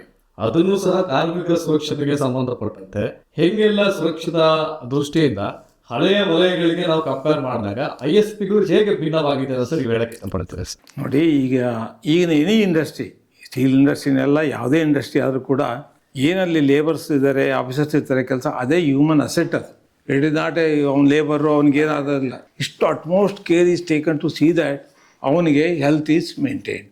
ವೀಕ್ಲಿ ಚೆಕಪ್ಸ್ ಇರ್ತವೆ. ಕೆಲವೊಂದು ಏರಿಯಾದಲ್ಲಿ ವರ್ಕ್ ಮಾಡೋರಿಗೆ ವೀಕ್ಲಿ ಚೆಕಪ್ಸ್ ಇರ್ತವೆ. ಕಂಪನಿನಲ್ಲೇ ಡಾಕ್ಟ್ರು ಇರ್ತಾರೆ. ಈಗ ಪ್ಲಾಂಟ್ ಮೆಡಿಕಲ್ ಯೂನಿಟ್ ಇರ್ತದೆ, ಆ ಡಾಕ್ಟ್ರು ಅದಕ್ಕೆ ನರ್ಸ್ಗಳು 24 hours ಕೂಡ ಅಲ್ಲಿ ಫೆಸಿಲಿಟೀಸ್ ಇರ್ತದೆ. ಅವರು ಹೈಟಲ್ಲಿ ಕೆಲಸ ಮಾಡೋನಿಗೆ ಏನು ಚೆಕ್ ಮಾಡಬೇಕು, ಡಸ್ಟಲ್ಲಿ ಕೆಲಸ ಮಾಡೋನಿಗೆ ಏನು ಚೆಕ್ ಮಾಡಬೇಕು, ಅದನ್ನೆಲ್ಲ ಒಂದು ಪ್ರೋಟೋಕಾಲ್ ಇದೆ. ಅದನ್ನು ತೊಗೊಂಡೋಗಿ 15 days ಒನ್ಸು, ಮಂತ್ಲಿ ಒನ್ಸು ಇವೆಲ್ಲ ಟೆಸ್ಟ್ ಮಾಡ್ತಾರೆ. ಆಮೇಲೆ ಒನ್ಸ್ ಇನ್ ಇಯರು ಹೊರಗಡೆಯಿಂದ ಎಕ್ಸ್ಪರ್ಟ್ಗಳು ಕರೆಸಿ ಎಲ್ಲ ಟೈಪ್ ಆಫ್ ಏನು ಕಾಯಿಲೆ ಬರ್ಬೋದು ಈ ಇಂಡಸ್ಟ್ರಿಯಲ್ಲಿ ಕೆಲಸ ಮಾಡಿದ್ರೆ ಮನುಷ್ಯ ಅಂತ ನೋಡಿ ಆ ಎಲ್ಲ ಟೆಸ್ಟ್ಗಳನ್ನು ಮಾಡಿ ಅದಕ್ಕೆ ಸರಿಯಾದ ಟ್ರೀಟ್ಮೆಂಟ್ ಕೊಡ್ತೀವಿ. ಅಷ್ಟೇ ಅಲ್ಲ, ಕಂಪ್ನಿ ವರ್ಕರ್ಸ್ಗೆ ಅಲ್ಲ, ಕಂಪ್ನಿ ಸುತ್ತಮುತ್ತ ಇರೋ ಹಳ್ಳಿಗಳಲ್ಲೂ ಕೂಡ ನಾವು ಹೆಲ್ತ್ ಕ್ಯಾಂಪ್ಸ್ ಮಾಡ್ತೀವಿ. ಆಮೇಲೆ ಈಗಂತೂ ಕೆಲವು ಕಡೆ ಆಂಬುಲೆನ್ಸ್ ಮಾಡಿಬಿಟ್ಟಿದ್ದೀವಿ. ಆಂಬುಲೆನ್ಸಲ್ಲೇ ಹೋಗಿ ಪ್ರತಿ ಹಳ್ಳಿಗೆ ಹೋಗಿ ಅವ್ರ ಹೆಲ್ತ್ಗಳು ಚೆಕ್ ಮಾಡ್ಕೊಂತ ಬರ್ತಾರೆ. ಸೊ ಹೆಲ್ತನ್ನು ಮಾತ್ರ ಈಗ ನೀವು ಯಾವುದಾದ್ರು ತೋರಿಸ್ಬೋದು, ಈ ಕಾಯಿಲೆಯಿಂದ ಈ ಇಂಡಸ್ಟ್ರಿಯಲ್ಲಿ ಇದ್ದವನು ಯಾರು ಸತ್ತದಾನಂತ. ಇಲ್ಲ, ಯಾರೂ ಇಲ್ಲ. ಯಾರ್ಯಾರಿಗೆ ಅವಶ್ಯಕತೆ ಇದೆ ಮೆಡಿಕಲ್ ಇದು ಅದನ್ನು ಕೂಡ ಕಂಪ್ನಿಯಿಂದಲೇ ಕೊಡ್ತೀವಿ. ಅಂಡರ್ CSR ಅಲ್ಲಂತೂ ಹಾಸ್ಪಿಟ್ಲ್ಗಳು ಕಟ್ಸಿಕೊಟ್ಟಿದ್ವಿ, ಕೆಲವು ಕಡೆ ಕಟ್ಸಿಕೊಡ್ತಾರೆ ಕೂಡ. ಬಡೋಟದವರು ನನಗೆ ಗೊತ್ತು, ಅವರು ಭಾಳಷ್ಟು ಈ ಫೀಲ್ಡಲ್ಲಿ ಮಾಡ್ತಾ ಇದ್ದಾರೆ ಅಂತ. ಹೆಲ್ತ್ನ ಸಮಸ್ಯೆ ಇತ್ತೀಚಿನಲ್ಲಿ ಕೇರ್ ತಗೊಂಡಿರೋದ್ರಿಂದ ಗೌರ್ಮೆಂಟ್ ಕೂಡ ಇನ್ಸಿಸ್ಟ್ ಮಾಡುತ್ತೆ. ಹಾಗಾಗಿ ಮೊದಲು ಇರ್ಬೋದು, ಹಿಂದೆ ಇರ್ಬೋದು. ಆಮೇಲೆ ಈಗ ಆಕ್ಸಿಡೆಂಟ್ ಕೇಸ್ಗಳು ಕೂಡ ಭಾಳಷ್ಟು ಕಡಿಮೆ ಆಗಿದ್ದಾವೆ ಬಿಕಾಸ್ ಆಫ್ ದ ಆಟೋಮೇಷನ್ ಜಾಸ್ತಿ ಇನ್ವೆಸ್ಟ್ಮೆಂಟ್ ಬೇಕಾಗುತ್ತೆ. ಒಂದು ಜೀವ ಉಳಿತೈತೆ ಅಂದರೆ ಎಷ್ಟು ಇನ್ವೆಸ್ಟ್ಮೆಂಟ್ ಮಾಡೋಕ್ಕೂ ಪ್ರಮೋಟರ್ಸ್ ರೆಡಿ ಇರ್ತಾರೆ. ಹಾಗಾಗಿ ಈಗಿನ ಡೆತ್ ರೇಟ್ಸು ನೀವು ತಗೊಂಡ್ರೆ ಆಕ್ಸಿಡೆಂಟ್ಸು ಭಾಳಷ್ಟು ಕಡಿಮೆ, ಮೊದಲಿಂಗೆ ಇಲ್ಲ. ಈಗ ಮೆಕ್ಯಾನಿಕಲ್ ಎಕ್ವಿಪ್ಮೆಂಟ್ಸ್ ಎಲ್ಲ ಆಟೋಮೇಟೆಡ್. ಆಮೇಲೆ ಅವನಿಗೆ ಏನೇನು ಬೇಕು ಕೆಲಸ ಮಾಡೋನಿಗೆ, ಏನೇನು ಮೆಡಿಕಲ್ ಅಲ್ಲ, ಇದು ಸೇಫ್ಟಿ ಹೆಲ್ಮೆಟ್ಸ್ ಬೇಕು, ಸೇಫ್ಟಿ ಶೂಸ್ ಬೇಕು, ಸೇಫ್ಟಿ ಗ್ಲೌಸ್ ಬೇಕು, ಎಲ್ಲವೂ ಕೊಡ್ತೀವಿ, ಸೇಫ್ಟಿ ಮಾಸ್ಕ್ ಎಲ್ಲ ಕೊಡ್ತೀವಿ. ಸೊ ಹಾಗಾಗಿ ಆಕ್ಸಿಡೆಂಟ್ ಆಗೋದು ಭಾಳಷ್ಟು ಕಡಿಮೆ. ಆಮೇಲೆ ಟ್ರೈನಿಂಗ್ ಕೊಡ್ತೀವಿ, ಇಂಪಾರ್ಟೆಂಟ್ಲಿ ಟ್ರೈನಿಂಗ್ ಕೊಡ್ತೀವಿ ಅವರಿಗೆ. ಹಾಗಾಗಿ they are addressed, those things are addressed. So ಈಗ ಅಂತಿಮವಾಗಿ ಹೊರಸೂಸುವಿಕೆ ಸಂಬಂಧಿಸಿದಂತೆ ಆಯಾ ಮಾನದಂಡಗಳಿಗೆ ಸಂಬಂಧಿಸಿದಂತೆ ಸರ್ಕಾರದ ಎಲ್ಲಾ ಮಾನದಂಡಗಳನ್ನ ನಿಭಾಯಿಸ್ತಾವ ISPಗಳು ಅಂತ. ಜೊತೆಗೆ ದೊಡ್ಡದಾದರೂ ಸ್ವಚ್ಛವಾಗಿರ್ತವೆ ಅಂತ ನಾವು ಮಾತು ಹೇಳ್ತೀವಿ. ಬಿಗ್ ಈಸ್ ಕ್ಲೀನ್ ಅಂತ ಹೇಳ್ಬೋದಾ ಈ ಒಂದು ಸಂದರ್ಭದಲ್ಲಿ? ನನಗೆ ಕೇಳಿದ್ರೆ ಹೇಳ್ಬೋದು. ಈಗ ಕಾನ್ಫಿಡೆಂಟ್ ಆಗಿ ಹೇಳ್ತೀನಿ ನಾನು. ಮೊದಲೆಲ್ಲ ಸ್ಮಾಲ್ ಈಸ್ ಬ್ಯೂಟಿಫುಲ್ ಅಂತಿದ್ವಿ, ಈಗ ಬಿಗ್ ಈಸ್ ಕ್ಲೀನ್. ಈ ಸ್ಟೀಲ್ ಪ್ಲಾಂಟ್ ಕನ್ಸಿಡರ್ ಮಾಡಿದ್ರೆ big is really clean. In addition to that ಏನ್ ಗೊತ್ತಾ, ಇಂಟಿಗ್ರೇಟೆಡ್ ಸ್ಟೀಲ್ ಪ್ಲಾಂಟ್ಗಳಲ್ಲಿ ಡಿಸೈನ್ ಸ್ಟೇಜ್ ಅಲ್ಲಿ ಇವನ್ನೆಲ್ಲವನ್ನು ಕನ್ಸಿಡರ್ ಮಾಡಿರ್ತಾರೆ. ಏನು ಸಪ್ಲೈಯರ್ಸ್ ಇರ್ತಾರಲ್ಲ, ಈ ಸ್ಟೀಲ್ ಪ್ಲಾಂಟ್ ನ ಅಲ್ಲೇ ಉದ್ಭವಿಸಕ್ಕಾಗಲ್ಲ. There are international suppliers. ಅವರು ಈಚ್ ಸ್ಟೇಜ್ ಅಲ್ಲಿ ಈಗ ನಾರ್ಮ್ಸ್ ಏನಿದೆ, ಕಂಡೀಷನ್ಸ್ ಏನಿದೆ, ಅದಕ್ಕೆ ಡಿಸೈನ್ ಅಲ್ಲಿ ಪ್ಲಾನ್ ಮಾಡಿರ್ತಾರೆ. ಈಗ ನಾನು ಹೇಳಿದ್ನಲ್ಲ, ESP ಇಂದ ಹೊರಬರ್ಬೇಕಾರೆ, ಚಿಮ್ನಿಲ್ ಹೊರಬರ್ಬೇಕಾದ್ರೆ 30 mg/nm³ government of India permit ಮಾಡಿದ್ರೆ 20 nm³ ಡಿಸೈನ್ ಮಾಡಿರ್ತಾರೆ. ಅದೇ ತರ ಈಚ್ ಪ್ರೋಸೆಸ್ ಅಲ್ಲಿ ಎಲ್ಲಾ ಪ್ಲಾಂಟ್ಗಳನ್ನು ನೀವು ಹೇಳೋ ಪ್ರಕಾರ ಮಾನದಂಡ ಟಾರ್ಗೆಟ್ ಗಿಂತ ಕಡಿಮೆ ಬರೋಂಗೆ ಡಿಸೈನ್ ಮಾಡಿರ್ತಾರೆ. It is accepted. Internal target ನಾವು ಇನ್ನೂ ಸ್ಟ್ರಿಕ್ಟ್ ಆಗಿ ಇಟ್ಟಿರ್ತೀವಿ. So that any case is not cross the government limits. Design ನಲ್ಲೇ ದೇ ಆರ್ ಟೇಕನ್ ಕೇರ್. ನೀವು ಇನ್ನೊಂದು ಹೆಲ್ತ್ ಬಗ್ಗೆ ಹೇಳ್ಬೇಕಾದ್ರೆ ನೋಡಿದ್ರೆ, ಹೆಲ್ತ್ ಎಕ್ವಿಪ್ಮೆಂಟ್, ಪರ್ಸನಲ್ ಎಕ್ವಿಪ್ಮೆಂಟ್ ಕೊಡೋದಲ್ದೇನೆ government industry department lay down ಇರುತ್ತೆ. ಏನೇನ್ ಫೆಸಿಲಿಟೀಸ್ ಇರಬೇಕು, ಮತ್ತೆ ಏನೇನ್ ಇನ್ಫ್ರಾಸ್ಟ್ರಕ್ಚರ್ಗೆ ಯಾವ್ಯಾವ ತರ ಫೆಸಿಲಿಟೀಸ್ ಕೊಡ್ಬೇಕು ಅಂತ ಅವೆಲ್ಲವನ್ನೂ ಇಂಪ್ಲಿಮೆಂಟ್ ಮಾಡಿದ್ರೇನೆ. ಸಪೋಸ್ ಈಗ ಬಾಯ್ಲರ್ ಇದೆ, ದೊಡ್ಡ ಬಾಯ್ಲರ್ ಸೇಫ್ಟಿನ ಪಿರಿಯಾಡಿಕಲಿ ರಿವ್ಯೂ ಮಾಡುತ್ತೆ ಗೌರ್ಮೆಂಟ್.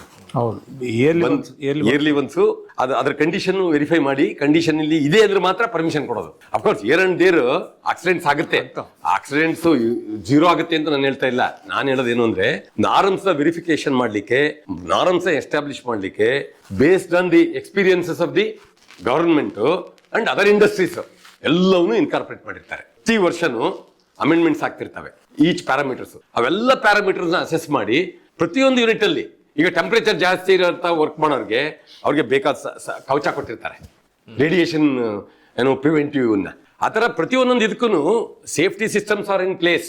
ಅದರಲ್ಲೂ ಎಲ್ಲೋ ಹಿಯರ್ ಅಂಡ್ ದೇರ್ ಒಂದು 2 ಆಕ್ಸಿಡೆಂಟ್ಸ್ ಆಗ್ತದೆ. Accidents are called only accidents. Cost cost ಅವನ್ನ ಪ್ರಿವೆಂಟ್ ಮಾಡೋಕ್ಕಾಗಲ್ಲ. ಬಟ್ ನೀವು ಓವರ್ ಆಲ್ ಸ್ಟ್ರಕ್ಚರ್ ಅಲ್ಲಿ ಬಿಗ್ ಪ್ಲಾಂಟ್ಗಳನ್ನ ನೋಡಿದ್ರೆ ಬಿಗ್ ಈಸ್ ಕ್ಲೀನ್ ಅನ್ನೋದು ಜೊತೆಗೆ ಇಟ್ ಇಸ್ ಆಲ್ಸೋ ಸೇಫ್. ಕೊಪ್ಪಳದಲ್ಲಿ ಬರುವಂತಹ ಬಲ್ಡೋಟಾ ಸ್ಟೀಲ್ ಮತ್ತು ಪವರ್ ಲಿಮಿಟೆಡ್ ನ ಅನೇಕ ಪೂರಕ ಸಂಗತಿಗಳನ್ನ ಇಷ್ಟೊತ್ತರ ಮಟ್ಟಿಗೆ ಉಕ್ಕು ಉದ್ಯಮದ ತಜ್ಞರು ಹಾಗೆಯೇ ಪರಿಸರ ವಿಜ್ಞಾನದ ತಜ್ಞರು ಇಬ್ಬರ ಮಟ್ಟಿಗೆ ಹಲವಾರು ವಿಚಾರಧಾರೆಗಳನ್ನ ಹಂಚಿಕೊಂಡ್ರು. ಮೊದಲನೇದಾಗಿ ಸಿದ್ದಪ್ಪ ಸರ್ ಅವರಿಗೆ ಹಾಗೆಯೇ ಹೊಸದಾಗಿ ಮಜಂಬ ಸರ್ ಅವರಿಗೆ ಇಬ್ಬರಿಗೂ ಧನ್ಯವಾದ. Thank you.